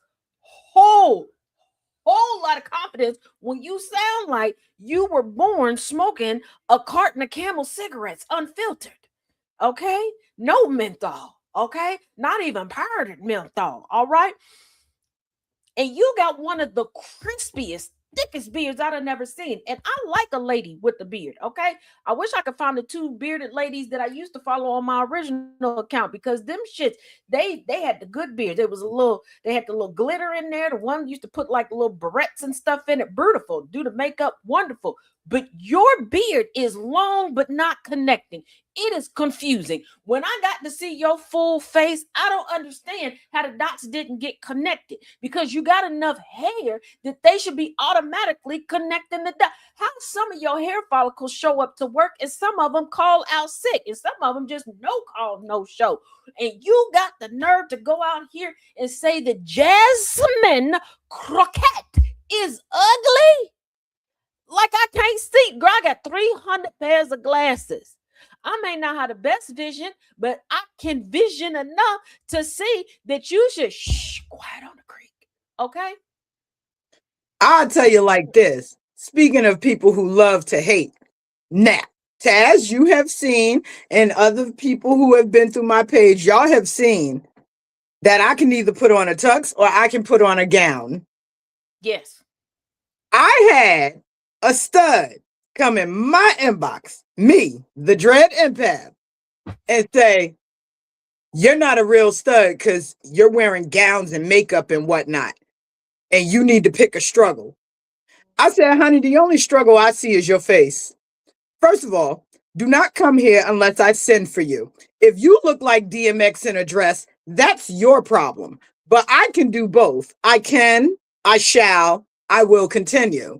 And please, dear, make no mistake that whether I have on a tux or a gown, I will wear my little equipment, or not little, sorry, my big friend under my gown, lift that bitch up, bend your woman over, and I'll rename her Origami because I'll fold that bitch up.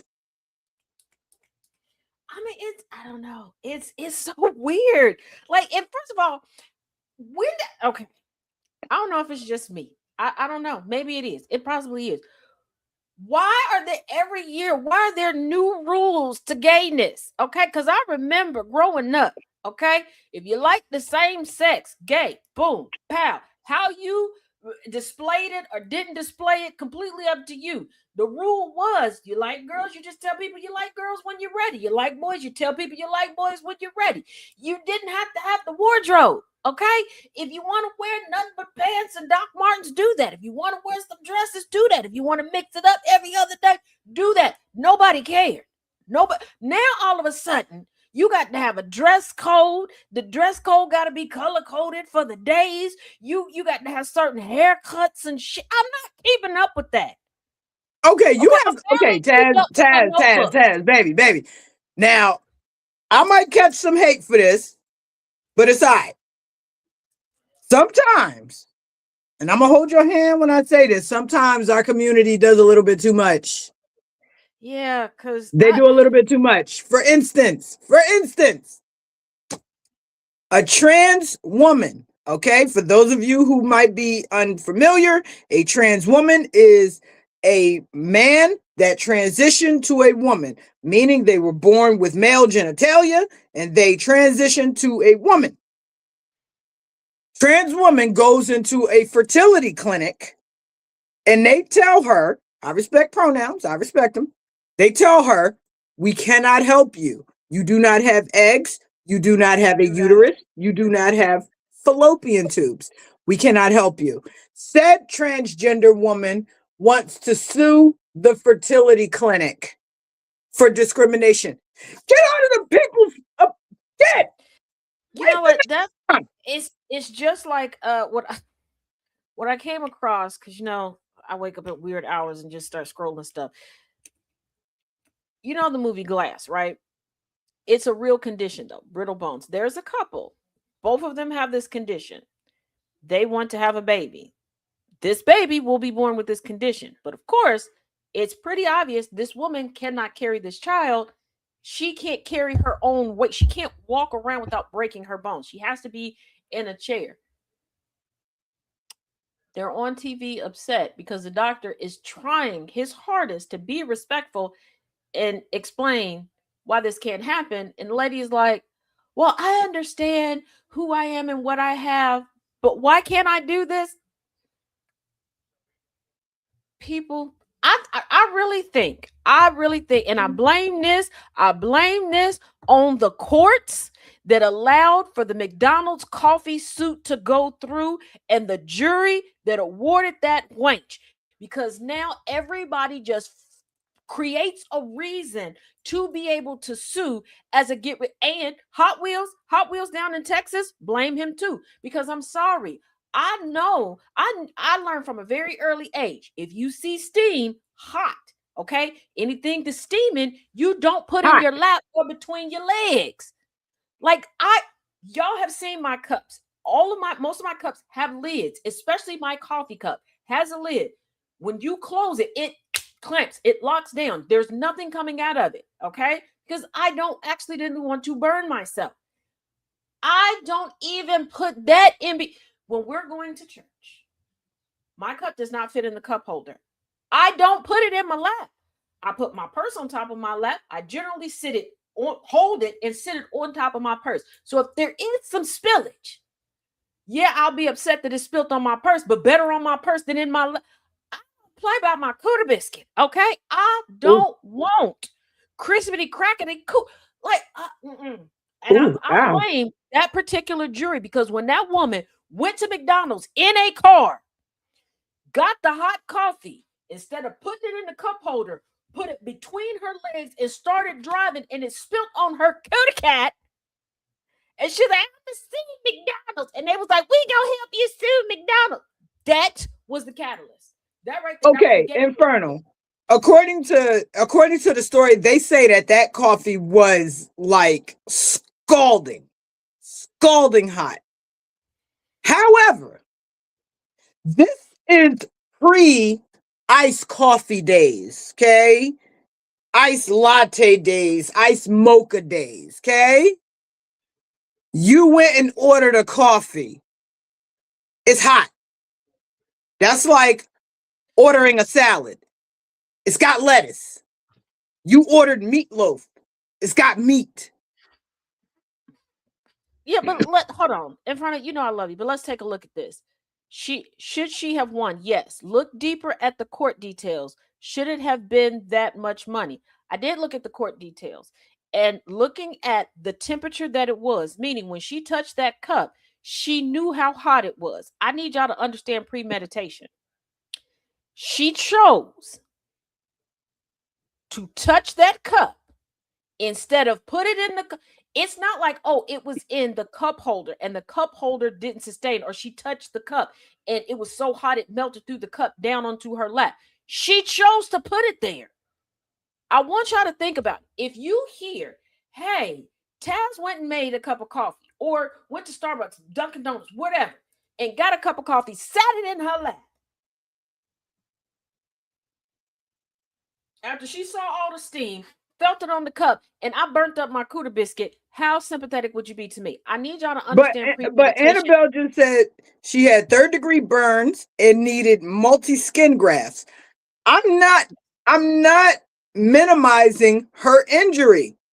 I'm not minimizing how hot the coffee was. We're saying that it shouldn't have been in her damn lap. Why are we minimizing her? First of all, white people, come to the front. I'm about to say something. Y'all gonna get mad, but y'all need to learn these lessons. Are we going to act stupid and act as if white people will not injure themselves for a payout? Because anytime somebody gets injured, who is the first ones in somebody's face in the comment section going, ooh, they about to get rich, as if, and this is what that woman learned. The majority of that money went to reconstructing her cooter biscuit. She didn't even get to walk away with it. This is why I say I need y'all to understand premeditation. You know a cup of coffee is hot. You have cup holders in the car. Why are you trying to make fetch happen? That woman was no different than the guy recently, I believe it was last week, went to Baskin Robbins on camera and said, hey, can I try all 32 flavors? They said no. He said, why not? They said, no, that's not how we make money. And I don't want to be on camera. Oh, you're not on camera. He's lying, as somebody else you could tell is filming. He said, well, how many can we do? 3. He kept doing stuff, kept informing his camera person to get the people on camera, which is against the rules. They're like, nope, we can't do this. This is against the rules. Get out. He intentionally puts himself in a position in the store, hoping that the employee would come up so he would get injured. The employee thankfully caught on to what it was, went back behind the counter.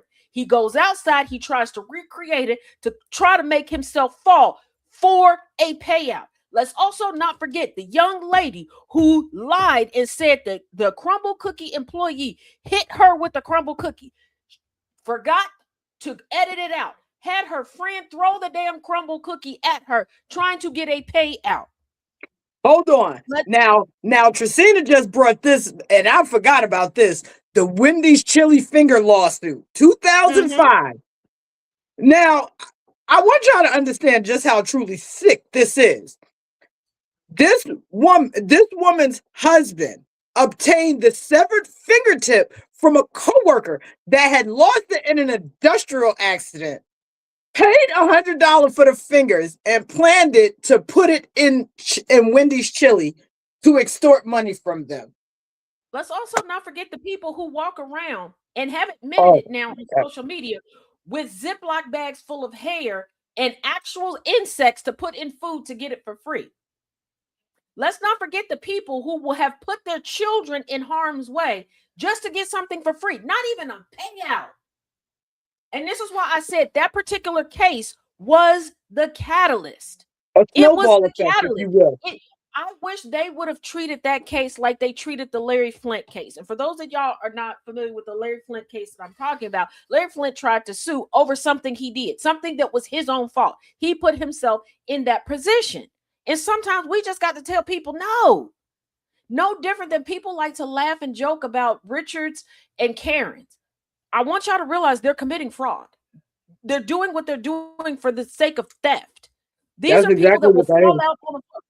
I need y'all to remember how it got to a point where stores started shutting down for a while, or they would only mop up things after hours. They would throw towels down on stuff and they wouldn't put up, like they would make sure that they would get the floor completely dry, not put up the wet floor sign, because people would see the wet floor signs and go and injure themselves on purpose. And these idiots forget the money you get, part of that has to go to your treatment. That's going to be eaten up. They're not just giving you $1 million. That's going to be $1 million towards your bills. Right. And not only that, if you've ever, I've injured my back. I pulled a muscle in my back, and that's how I found out I was allergic to morphine. Because I pulled a muscle in my back and had to go to the hospital, and I was in so much pain. The empath was crying that how much pain I was in, and I don't cry about nothing. That's how I found out I was allergic to morphine. Now that I wear something, and this is all about lawsuits and stuff, I have a bracelet that says morphine allergy. It's in my file. More severe allergy to morphine, which means if I go somewhere and somebody gives me morphine, I can sue the living hell out of them because it's documented. But I'm not trying to get rich. But back injuries, like the fact that people will go to the extreme of having lifelong injuries for a few dollars, yeah, nah. Inferno, you're right. Horrible time, but it's a good thing I found out in the hospital. I wouldn't have had any grounds to sue that hospital because I didn't know. But like Chaz said, it's a snowball effect. You know, you let somebody sue because they got burnt by hot coffee. Now you got a transgender woman trying to sue a fertility clinic for discrimination because you don't have eggs. Let's look at how many times, specifically white people, have preemptively sued so that they didn't have to do something. The woman who was like, I don't want to make websites for gay weddings. First of all, nobody hires a professional for those websites. You can go on the not.com. You just type in a little information, they create it for you. But she did that. She spent all of this money thinking that she was going to get a big payout, that she was going to be the new MAGA darling. It didn't happen. The bakery that preemptively sued to not make cakes for gay people because they thought that they were going to get paid off of this. The way people will injure themselves ridiculously. Let's not forget the woman that bust, and she was black, but bust herself in the face with a damn brick. Oh yeah.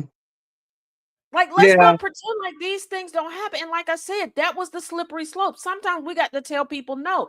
Everybody's tired of they're like, oh, we can't raise the minimum wage because it'll make everything higher. You want to know what's been making things higher? The fact that y'all let these Richards and Karens get away with defrauding companies. They go in there and go, it's broke. See, it's broke. And then you're like, you know what? I want her to stop. You treat them like you tell people not to treat their children with the permissive parenting. You're permissive adulting these people, and you give, those companies are going to make up for everything that they gave up for free. So that $5 burger you used to like is now $15 to $20 because they're giving out 3 free ones every other day. Right. Oh, I don't like this burger. Okay, cool. Did you have to eat it all before you complained about it? And see, I got friends that work in hospitality and the restaurant business, and let me tell you something. Anybody who works with the general public, whether you're a restaurant, hospitality, transportation, I tip my hat to you because, first of all, everybody's looking for a payout. The company I work for, people will get on the bus, they will get on the train. Oh, it's raining. I slipped on the bus, so I'm going to try to sue. You don't think, first of all, you don't think we have lawyers for that? That's one. Number two, it's raining. That's a natural occurrence. Yep. We can't control the rain. So no, you're not going to get $2 million because you sprained your ankle on a bus.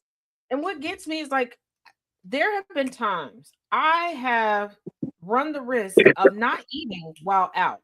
Because there was one time Me, Chaos, and a friend of ours had gone out to dinner. We went to one particular restaurant. I tend to order the same thing at this restaurant. My friend orders the same thing. I asked, I just needed one modification, and that is the sliders, make them plain. Don't put anything on them because all of the add ons I cannot have, but I can have everything else. Person did not listen. And I'm like, I hate to send it back. And I'm like, I was going to just scrape it off, but it had soaked into the bun and everything. And I'm like, I'll set them to the side. He can eat them. She can eat them, whatever. I'll just eat the fries, whatever, whatever. My friend said something, sent it back, came back. And I'm like, okay, I feel like you're being vindictive at this point because I understand you get so many people BSing. So for those of us that really do need some accommodations, we can't get them. We're not taken seriously. And then we're terrified to even say anything. But again, that goes to the general public. And I'm not talking about the workers. I'm talking about the rest of y'all. All of y'all that are like, they know when to do that. They better not do it around me. They do it around you all the time. And you sit there and you don't say anything. You take a video, you put it up and go, well, I would have said something, but you're not going to. And here's the thing, again, it's part of the litmus test. What you sit back and watch happen to somebody else is going to become your regular schmegular thing. I agree. Speaking of which, oh Lord, Taz, did you see the video on the cruise ship? Yeah. The lady with the feet. I sent out a bunch of text messages and a bunch of emails because for a long time, people was making fun of me for having 2 sets of silverware that I keep with me. And people are like, that's ridiculous. Why do you? That's why. That's why. That's why. I'm going on a cruise in September. In 60 days, I'm going on a cruise. I'm gonna just go ahead and order some utensils they to have carry plastic around. you can take on the. I don't know if you're flying to where you're docking. No, I'm going to New York, and I'm in PA, so yeah, you can get the metal ones, but yeah, because I have a set of plastic ones for that reason, and I have the metal ones that I keep in my purse at all time. But yeah, because Boss Up shared the video, and I got tagged in it by so many people, and I was like, yeah, this is why. Like when I tell y'all my fears, I was like, I used to call them irrational fears. They're But not. now that we have social media, I'm learning that my fears are not irrational. People really do stuff. Inferno hasn't seen the video, so Taz and I have watched this video, so you don't have to. Long story short, a woman who had athlete's foot and a fungus is on a ship, scratching, bare feet, scratching. She takes the same hand, picks up something from her plate, eats it, and then takes a fork and scratches her foot with the fork. And her foot is so bad that it's to the point where it's peeling and flaking. Yeah. Yeah, Trazina, she had layers on her feet. Yeah, so yeah, when I tell people like the things that I carry with me, just like first of all, I openly tell y'all things that I've done. Like when I admitted that a former coworker of mine, I sprayed with Lysol because she kept hacking and coughing. She refused to cover her mouth in any way. I was fresh back to work after having a surgery. And yes, I had to wear a mask at the time, but even still, I was a team lead for LensCrafters. So sometimes I would have to talk to the actual doctor's offices. So I would have to take my mask off because they couldn't understand me. And she would lean over and cough on me, and I picked up a bottle of Lysol and sprayed it on her. Because I'm like, girl, I'm not about to die because you want to be sick. And because you're nasty. Yeah, and I keep a small bottle of Lysol in my purse to this day. I've got Clorox wipes. Like I said, I have a set of plastic cutlery and I have metal cutlery. Yeah, listen, and this is why I also have my own to-go cup. Because if the cups, like I'll ask for water and lime before I get anything else. If the cups look a little funny, I will just say, can I have water? And I have my own cup because they can bring a pitcher of water over and they can pour it in my cup because I'm not doing it. That feet video was just I got to talk to my therapist. I'm ready because I just couldn't believe that she was just, and After seeing nobody at that the video, I table was want my own saying platform, ma'am. anything. Thank you. It's about time you got on board, babe. Just don't lose it like you lost the straw.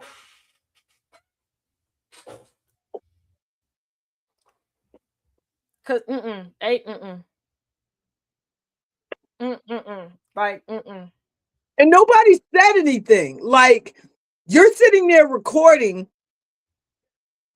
I'm that person. I would have been snapping my fingers. Somebody need to come over. Look, And here's the thing: look. on a cruise, what you're recording that could be your silverware the next meal. And that's why I said, okay, I'm going on a cruise in 2 months. 2 months to the day, right? Today is 20. No, right. I said, okay, if I didn't need any other reason to now start carrying around my own cutlery, that video did it. Yeah, because I'm telling you, and this is what I mean by when I chuckle when folks are sober. Yeah, I match energy. They know not to do that around me. We got too many videos on the internet. They're doing it around most of y'all. Y'all just not saying nothing. Like miss me with that. Like y'all, you're not gonna. I'm the type. Oh, baby, because I will have to tell y'all about encounters because somebody asked me this the other day. They was like, "Oh, I don't believe you. You don't have They're like, you don't have pictures or videos because in the moment I'm doing stuff about it. I am horrible about remembering to pick up my phone because I'm in action. Don't, Right. baby. When I tell y'all I'm a snitch, I'm not ride or die. I'm ride or slide. I'm telling on you. I'm turning state's evidence on your ass. And Look, I'm not gonna he be like, calling the hey, cops, I'm y'all. walking over. Excuse me, Porter, come here. Come here. You gonna see me in somebody else's video, but I'm not gonna have a video of my own because I am very much so in the moment. I'm snitching. Look, she's Mhm. she's calling the cops, the white ones, okay? Right. No, listen, I had a little encounter at the supermarket today. You know, and hey, I ain't putting no disclaimers, okay? If you're a fucked up white person, you know that you're a fucked up white person. If you're not, then this ain't for you. That's the only disclaimer I'm giving.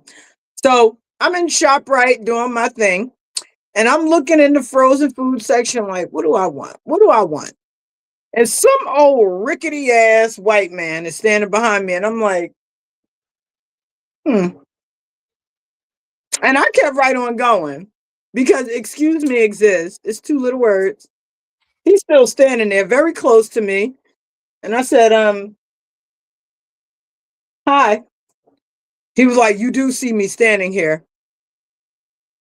It was a slow turnaround. I was like this. I said, I sure do, sir. What do you want? Well, I would like to. I said, well, excuse me works. Excuse me will always work. And Mm-hmm. you could just move when you see somebody. I said I could. I absolutely could. Your entitlement says I could. Your privilege says I should. But common human decency tells me that I am fucking not. He And was not happy. it's funny when we were at the store. He was on one side, I was on the other.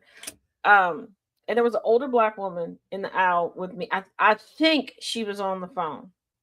I think. And as I got ready to walk past, she was kind of turned cat a corner, so I could tell she couldn't see me. And she reached over to get something off the shelf. And as she did turn around and she go, "Oh, I'm so sorry. I'm so sorry." And I said, "No, no, no, no, no. You're fine. You're fine." And she goes, "No, no, no. I'm so sorry. I didn't mean to be in your." I said, "Once again, You're good. you're fine." But the fact that because she's doing her shopping, I'm the one walking down the aisle. And I wasn't in a rush. I was just looking around because, like I said, they had a sale going on. So I'm looking around like, okay, what's on sale that we need or we want, whatever. But difference, older black woman, older than me. She's my elder. She's overly apologetic. But white man, you could have been swallowed. You could have been swallowed up. You should have. Swallowed. Have you ever been I was like, I really had to tell them people in my head, we live in the Commonwealth. Because I turned around like, Yeah, that's the thing. I'm gonna oh tell you, I'm glad I no longer live in a my Commonwealth. 'Cause I'm like, God. Commonwealth of Kentucky was holding me back from my full potential. Cause there's so many times I had to remind I'm in a Commonwealth. I am in a Girl, Commonwealth. these Commonwealth states, we really got to remember. I'm in the Commonwealth. I don't have dreads. I got wicks. Okay, I got Right, wicks. I'm going to prison. I gotta relax. Mm. right. I'm just like, there's so many times I was like, in a Commonwealth. Who do not go to jail here? I'm in a Commonwealth. Whoo, damn. Like, like, That's why what was that lady's name from was it? It was one of the Real Housewives shows. oh Lord, oh God. Sandra, her is a husband or ex-husband. What they was connected some way. When he had to do his prison time in Kentucky,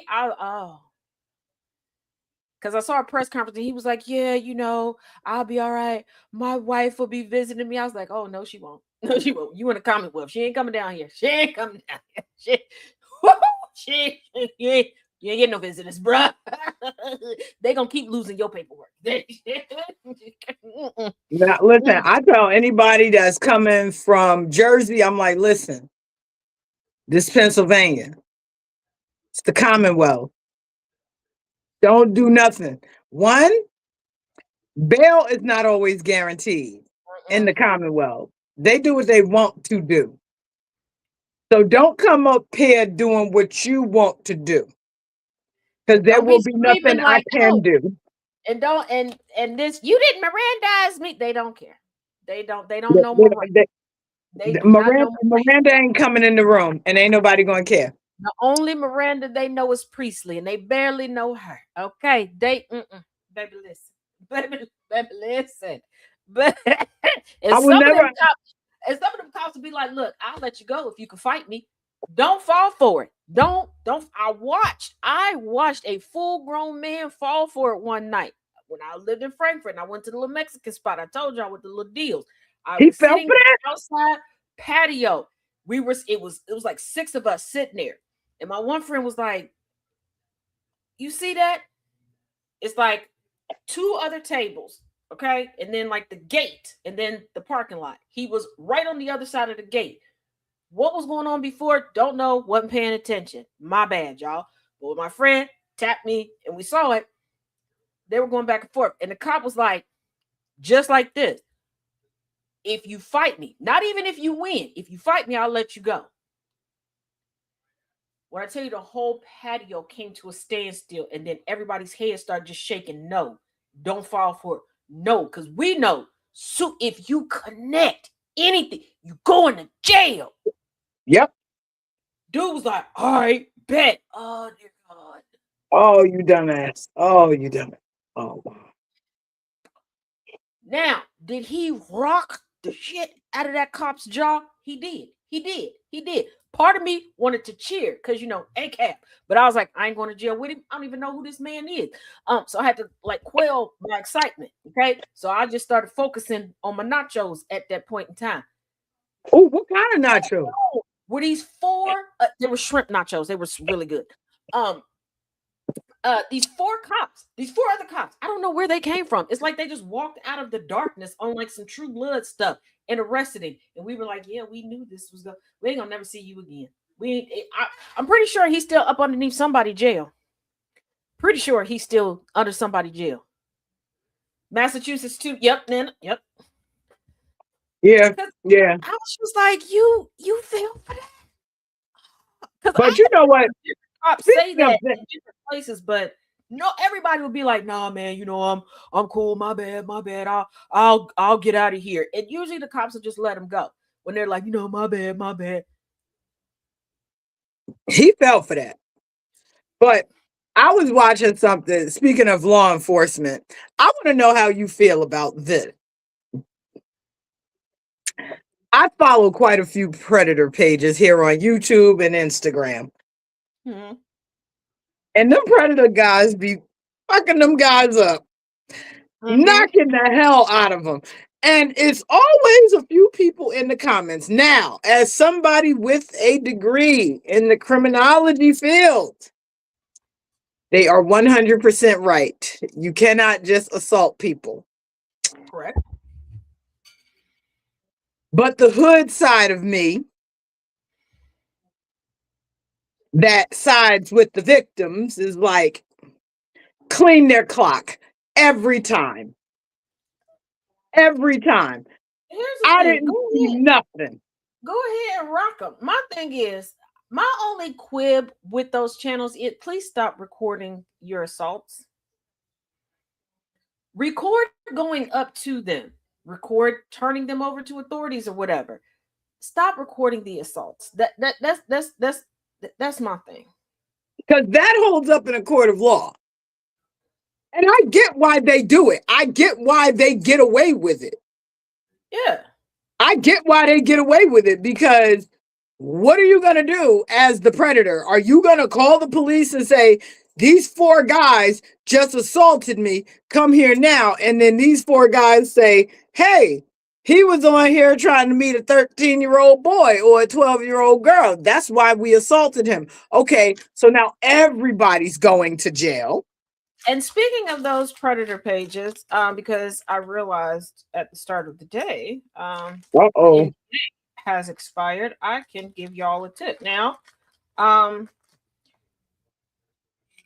There are, before the To Catch a Predator pages and everything, there were law firms, district attorneys' offices, sheriff's departments that would hire different people to pretend to be teenagers online, to initiate conversations with people, to say things like, oh, age ain't nothing but a number, just jump into people's DMs and inboxes.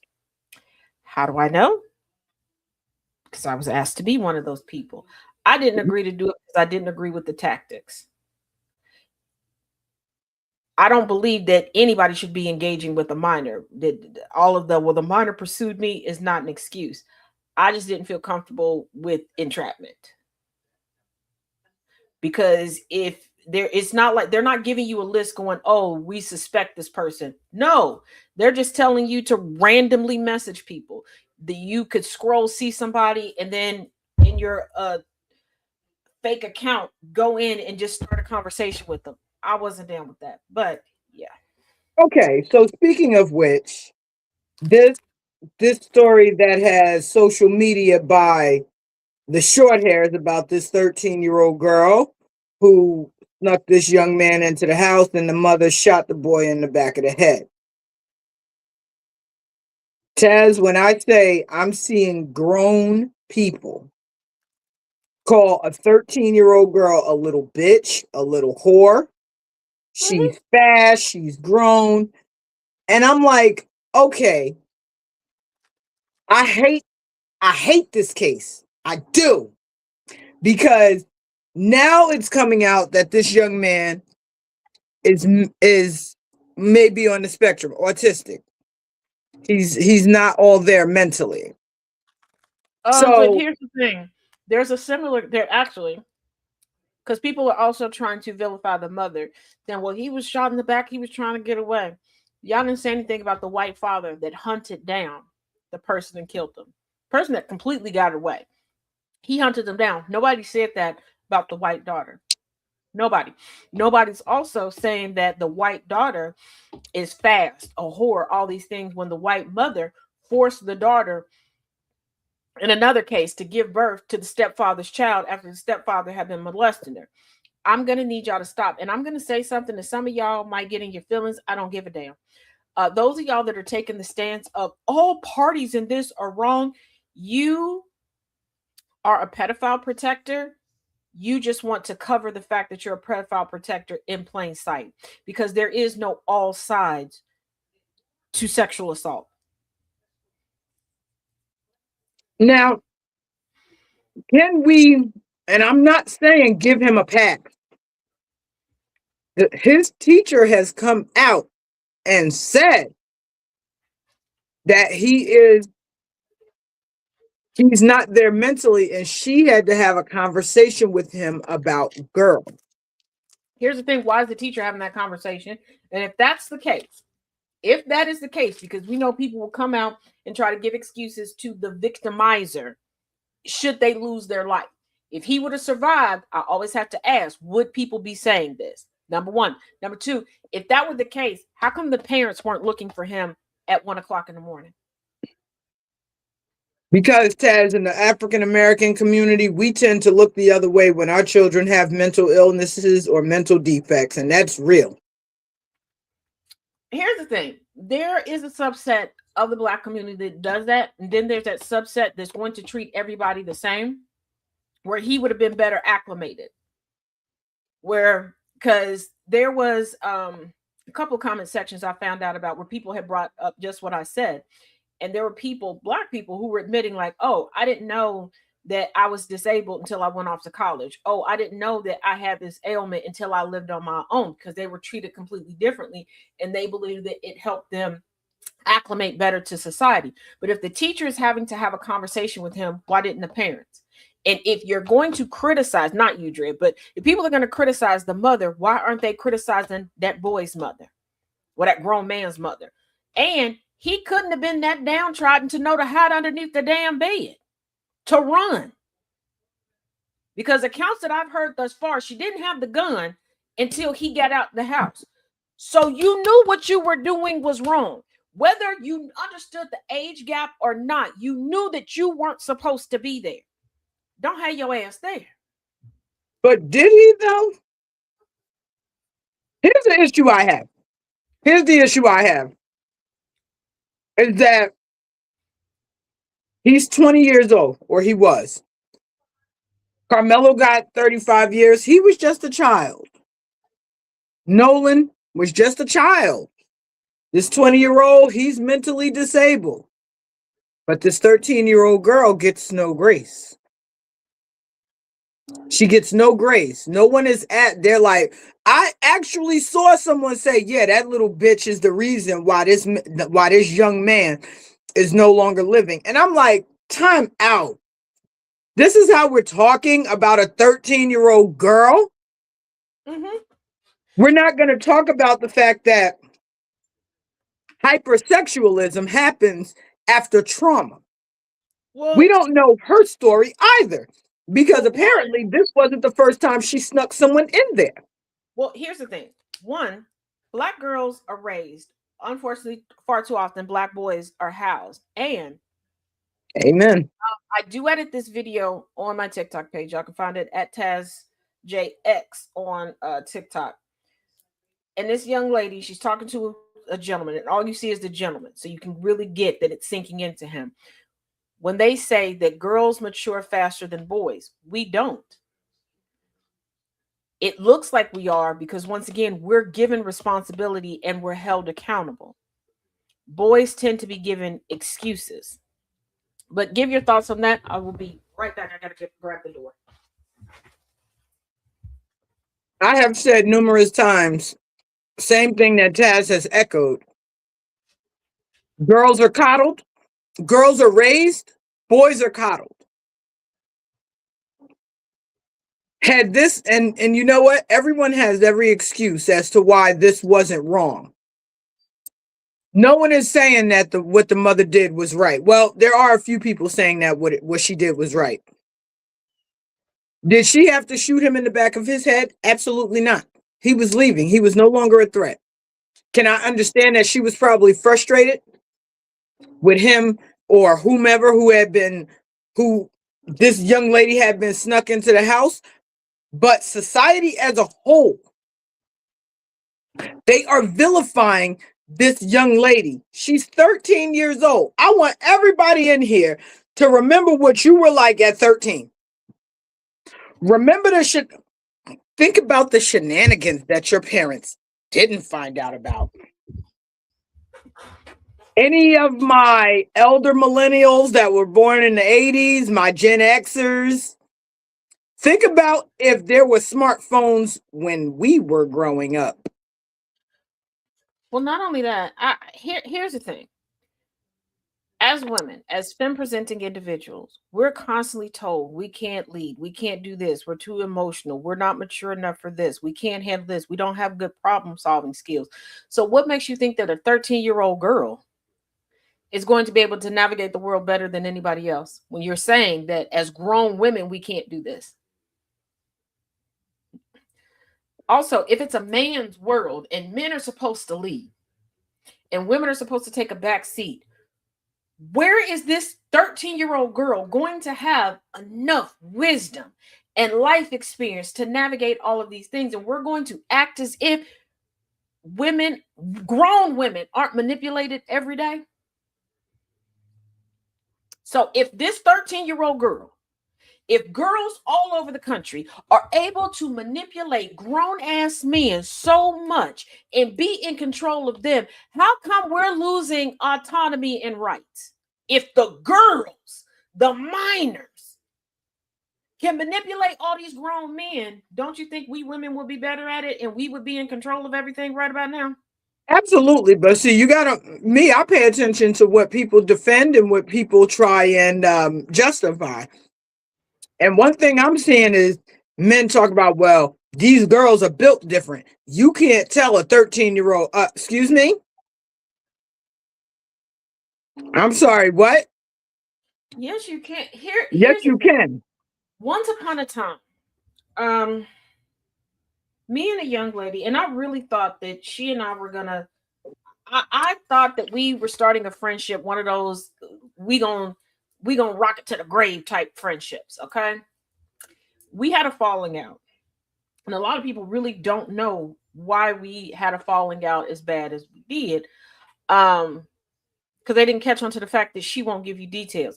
It was because she started dating someone and she was being real weird about talking to me about who she was dating. I'm like, this is weird. And then she started getting a little bit more relaxed. And I started noticing like she don't talk to this person during certain times of the day. Nope, I didn't think this person was cheating on her. The times of the day were very peculiar to me. Come to find out, this gentleman was 16. And I'm like, ain't no way she didn't know that he was 16. When he had to leave from being with her, because of course he had a curfew, not being able to communicate or do certain things because of curfew, going to school, homework, after school job, all of these things.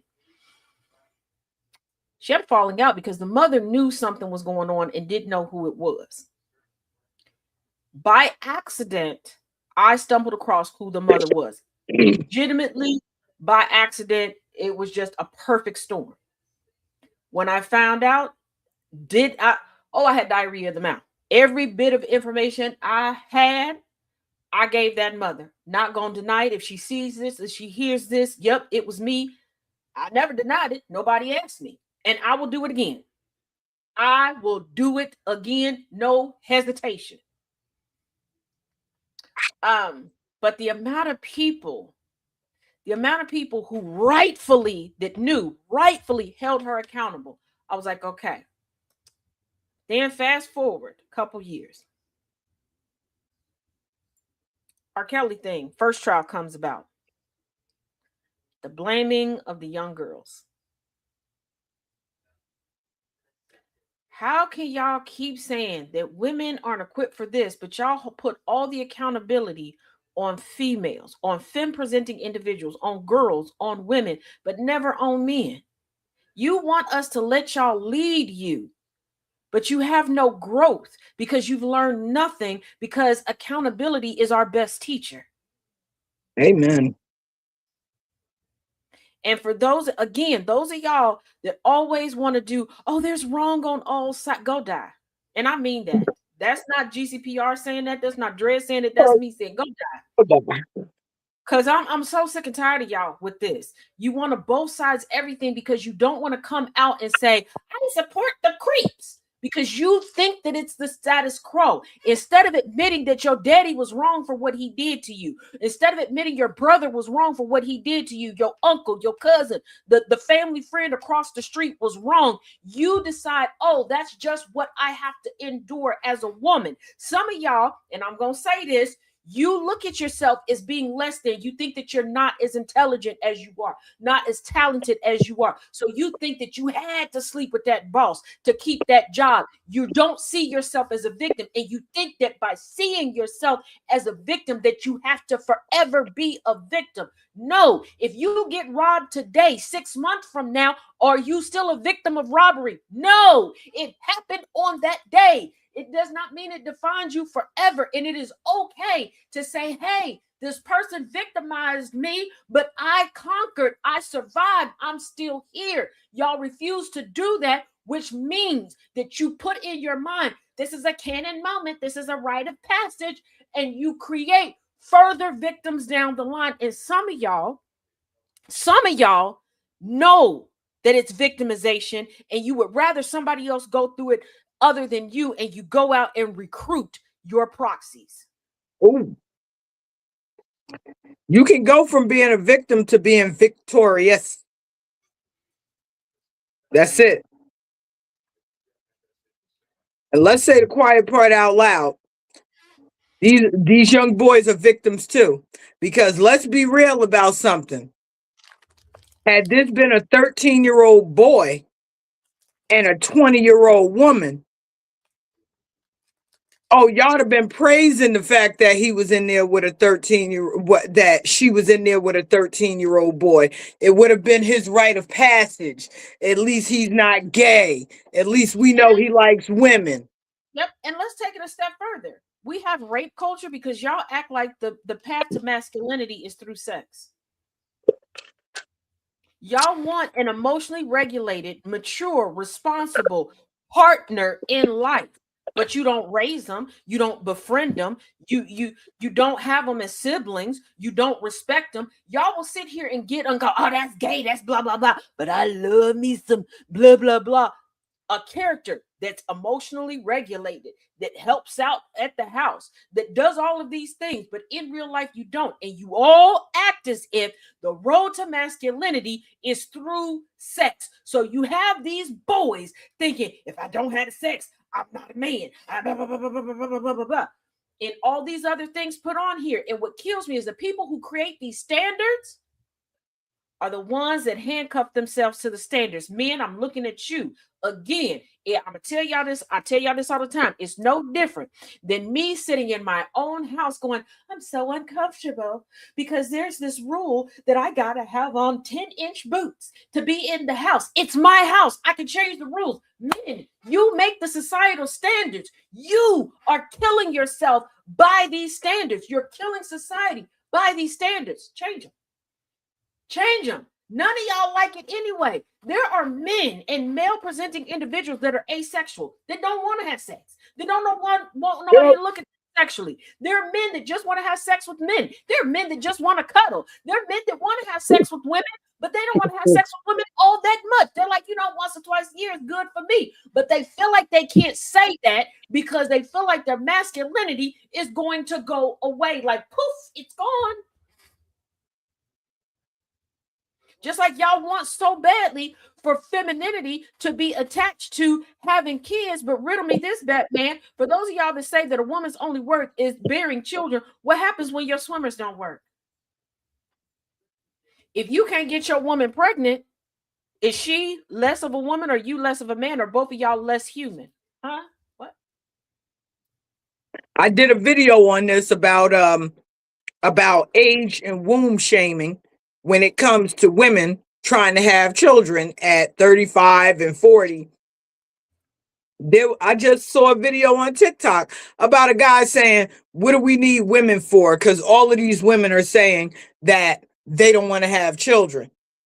Sir, I'm looking at your hairline. I wouldn't want to have children with you either. Not to mention, everybody shouldn't have kids. Y'all Amen. sit here and go, I don't understand why these kids are being abused, but because everybody, just because somebody has boobs and those boobs can produce milk does not mean that they are maternal or nurturing. And some people are nurturing and maternal to other people's kids. Yeah, when it but comes to they will not bond with they don't their want 'em. own. I have a friend. She is great. best babysitter you could get, best godmother, everything. She's great with it. She can't have kids. And she's like, I know this. She's like, the anxiety of being completely responsible for another person, not being able to take a break from them, not being able to go, you know what, I don't want to do this today. She realizes she can't do that. And I appreciate and commend her daily for recognizing that, because some people would be like, oh, you're so good with these kids. Stop telling people that. So Stop what? telling them just because somebody's a good teacher, a good coach, a good babysitter, a good nanny, a good daycare worker does not mean that they are a good parent. Being a parent is more than literally watching a kid for a period of time. Nobody else, when you're a parent, nobody else is making the rules for you. Nobody else is establishing things. When you are the teacher, the daycare worker, the nanny, the old parent, somebody else is laying down the law. You are there to watch, okay? Not to raise. Like, stop doing that. And also stop looking at people and going, oh, y'all married now when you're popping out the kids. Everybody don't need to do that. Just like everybody don't need to marry each other. There's folks right now plotting on how to take each other off the census because they done got married because somebody said that they look good together. And I really wish in the year of all things holy, sanctified, and in between 2026, y'all will stop telling people they need to be friends, be lovers, be anything because they look good together. You want to know who look good with multiple people? Jeffrey Dahmer and Ted Bundy.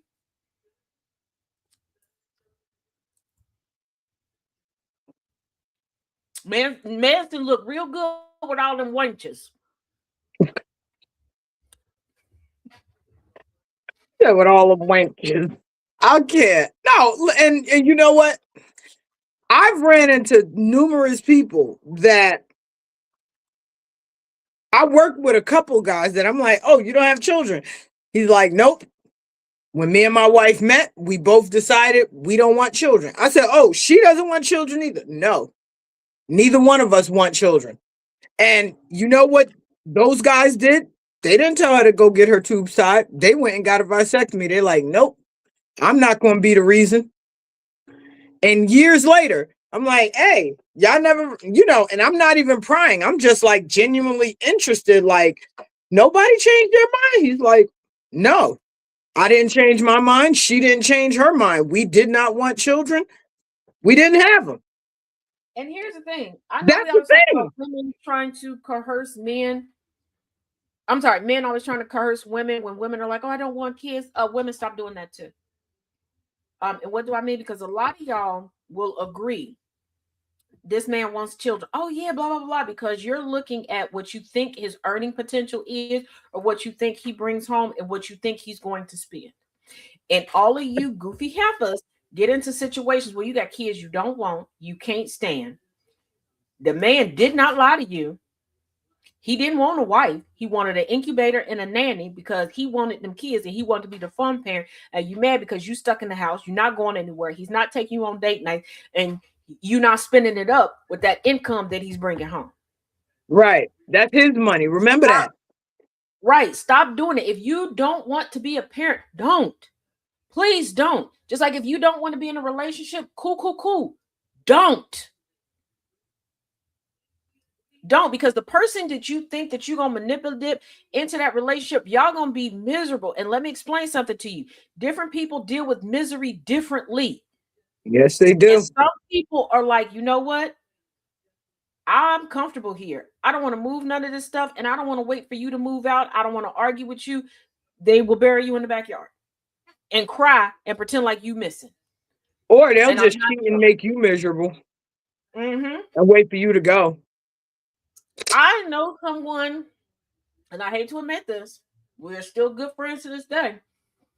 But the first 2 years of us being friends, I did not know that he had a wife at home. There were like 10 of us. We had been to football game parties at his house. Wow. All of it. 10 of us had taken trips, like week-long trips, all of us together. It was a mixed gender crowd. No clue. There was one night I had car trouble. Me and my kids stayed at his house for like the whole weekend while my car was getting fixed. no indication, no sweating, He had a no, wife?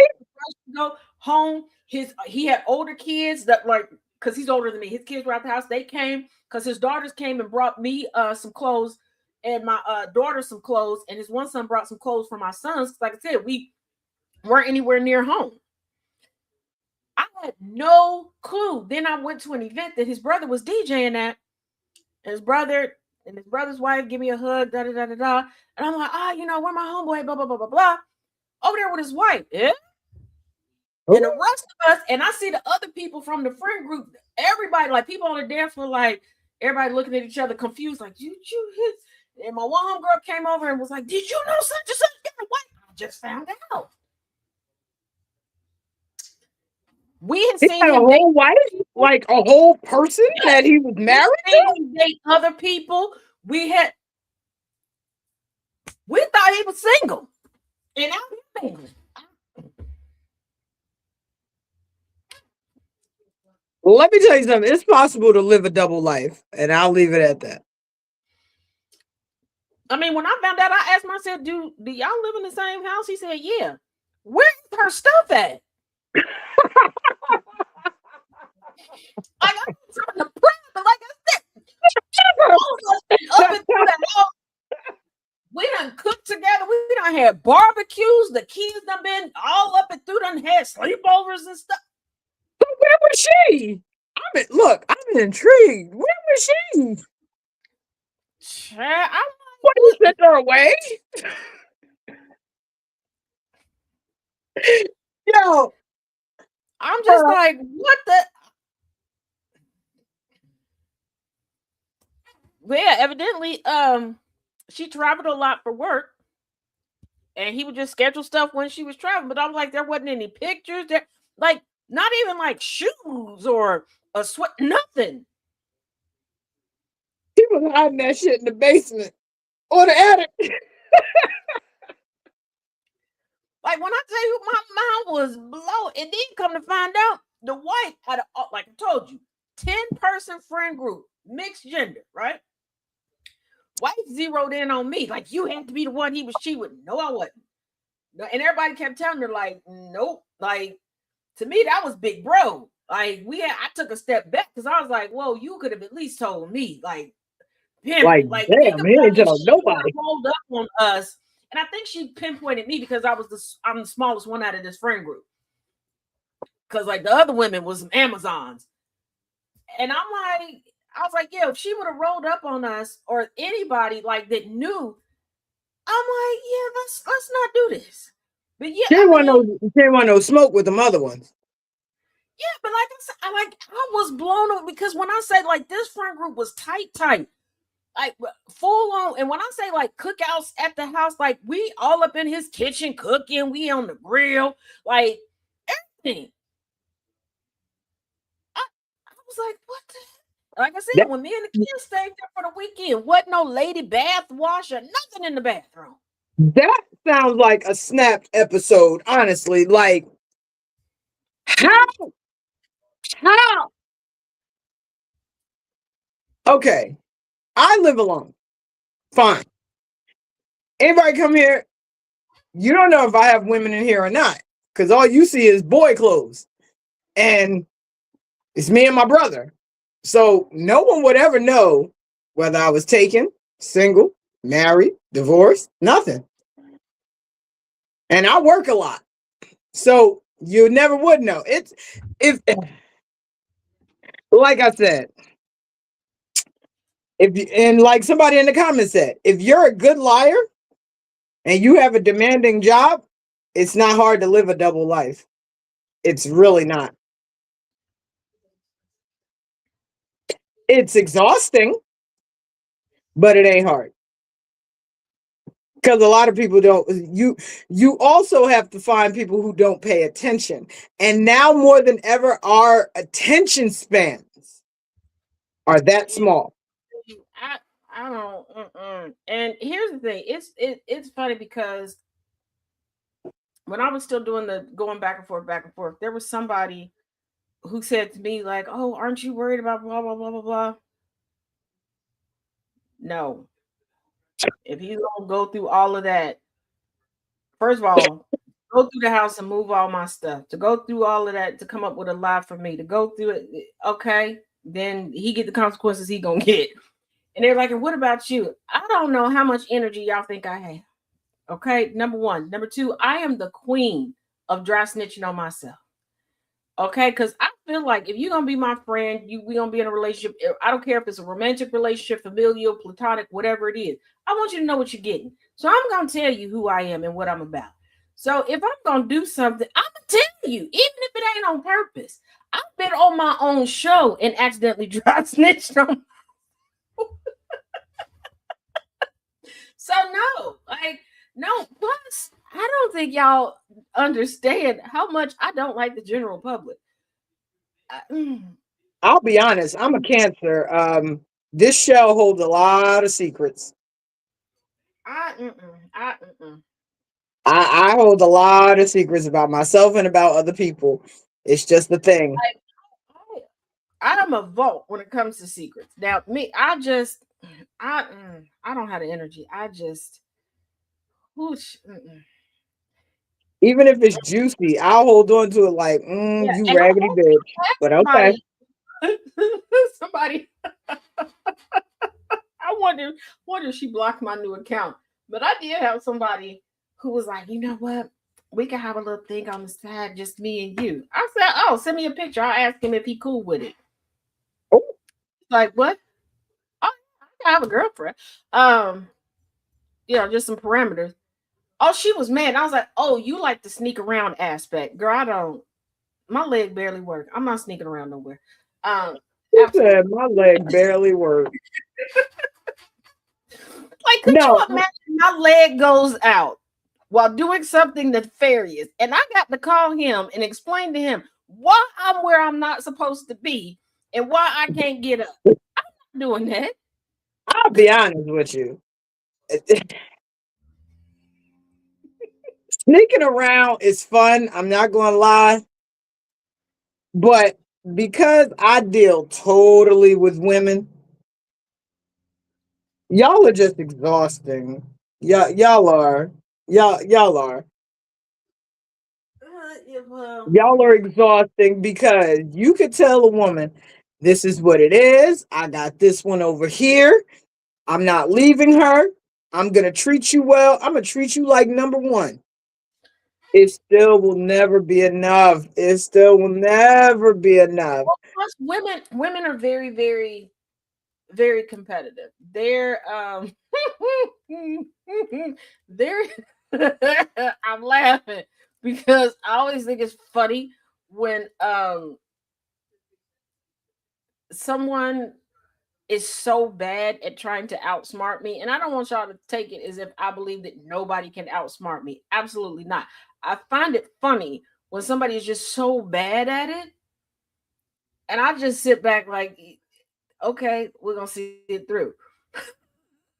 Here's But my women are problem. competitive.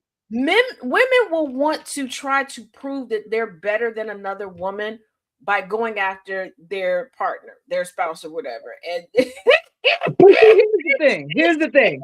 You say women are competitive. I'm not that competitive. I'm not that competitive stud. And I'll tell you why. One, I know 9 times out of 10, the chick that you trying to play me for, she doesn't look better than me. She doesn't fuck better than me. She doesn't have a better career than me. And honestly, she can't. The only thing that she's doing better than me is caring. Because I'm going to be honest and say, okay, so you dealing with her, right? All right, cool. I'm going over here with this one. When we meet up in the middle, that's cool.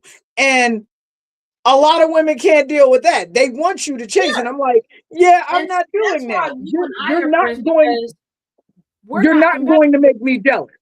Yeah, but It's not you know going what to I'm happen. talking about.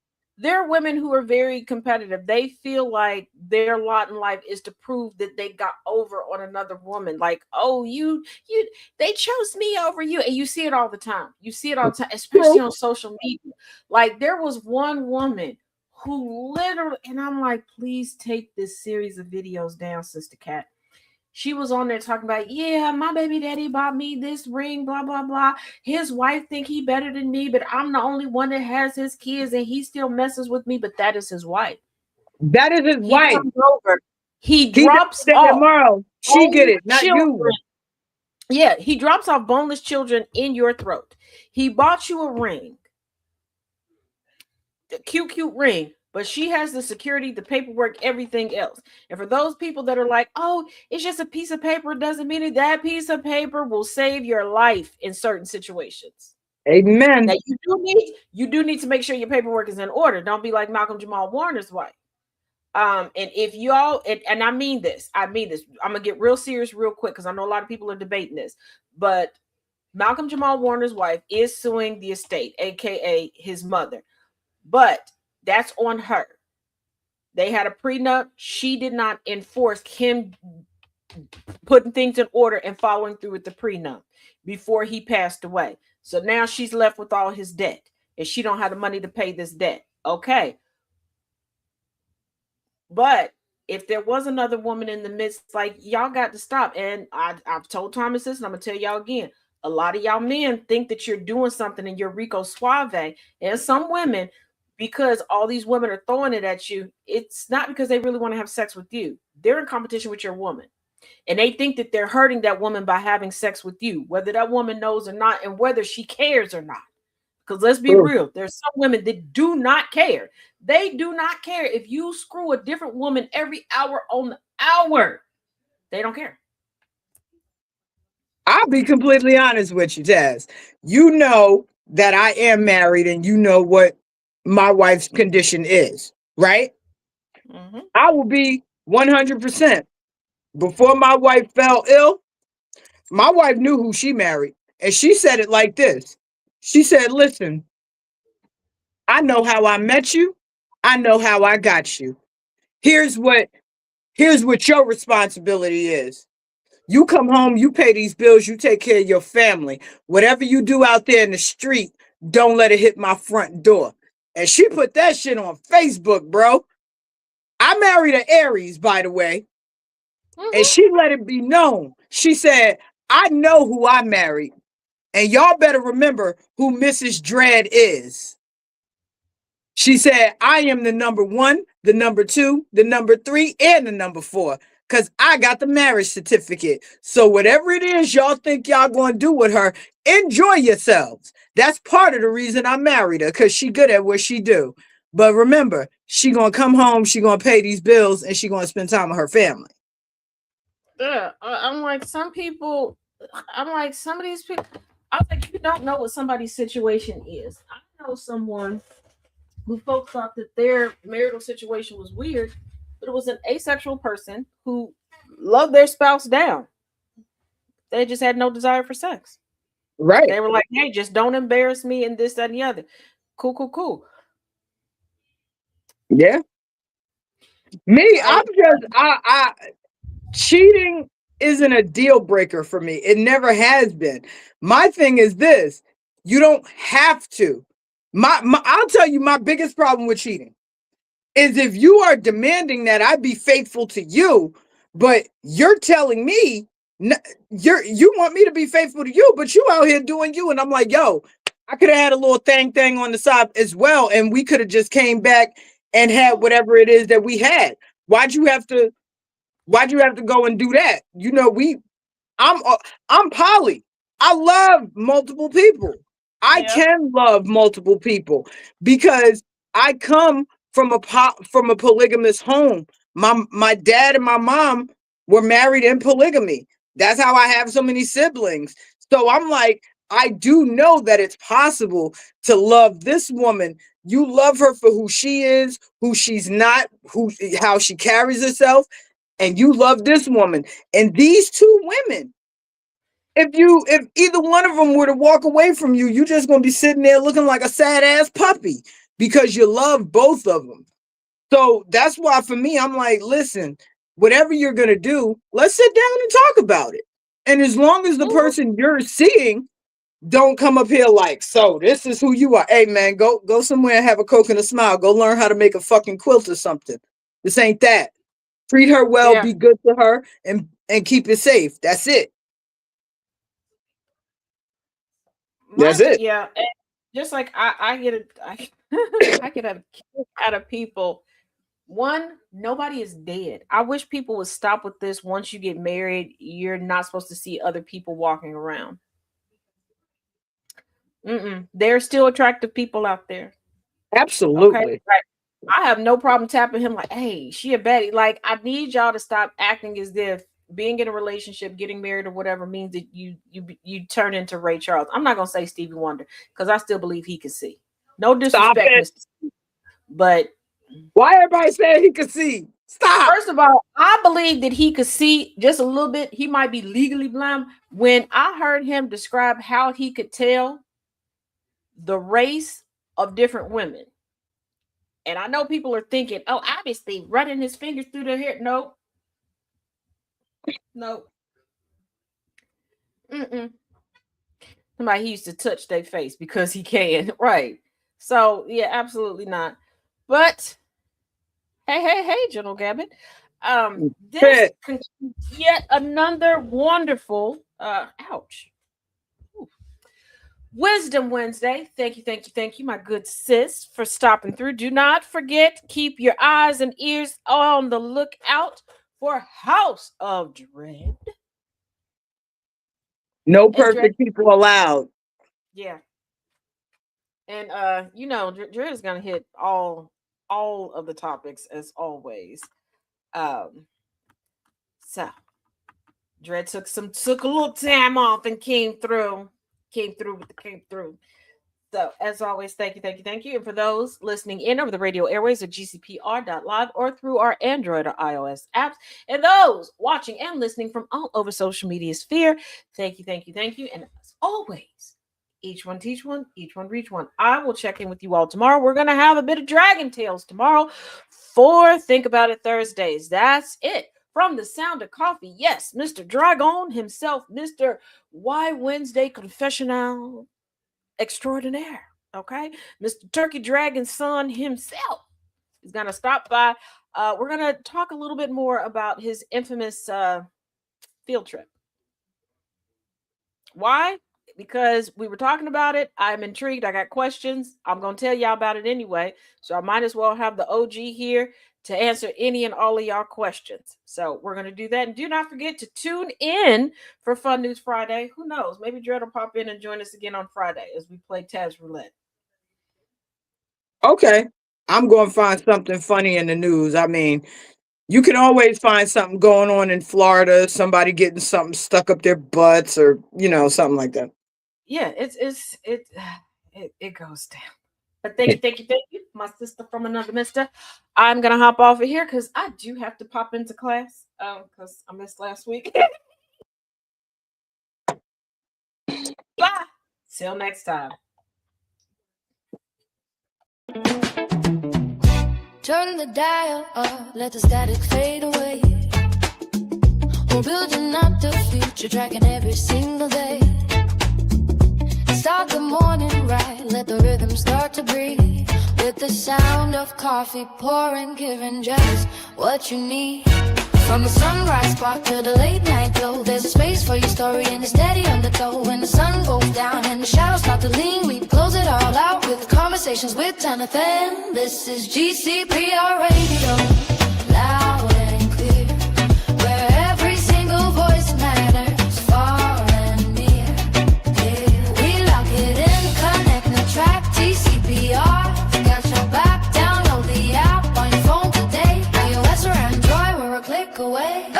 And the weekend hits, yeah, the energy shifts. Sundays bring the heat with a couple of gifts. The Kennedy effect gives us the hard-hitting news, breaking down the facts, clearing out the blues. Then Wayne Green Gambler step right into the zone, rule from the position on the microphone, telling you what to watch, what's a hit, what's a miss. Then it's the villain's view for their random commentary bliss. This is GCPR Radio.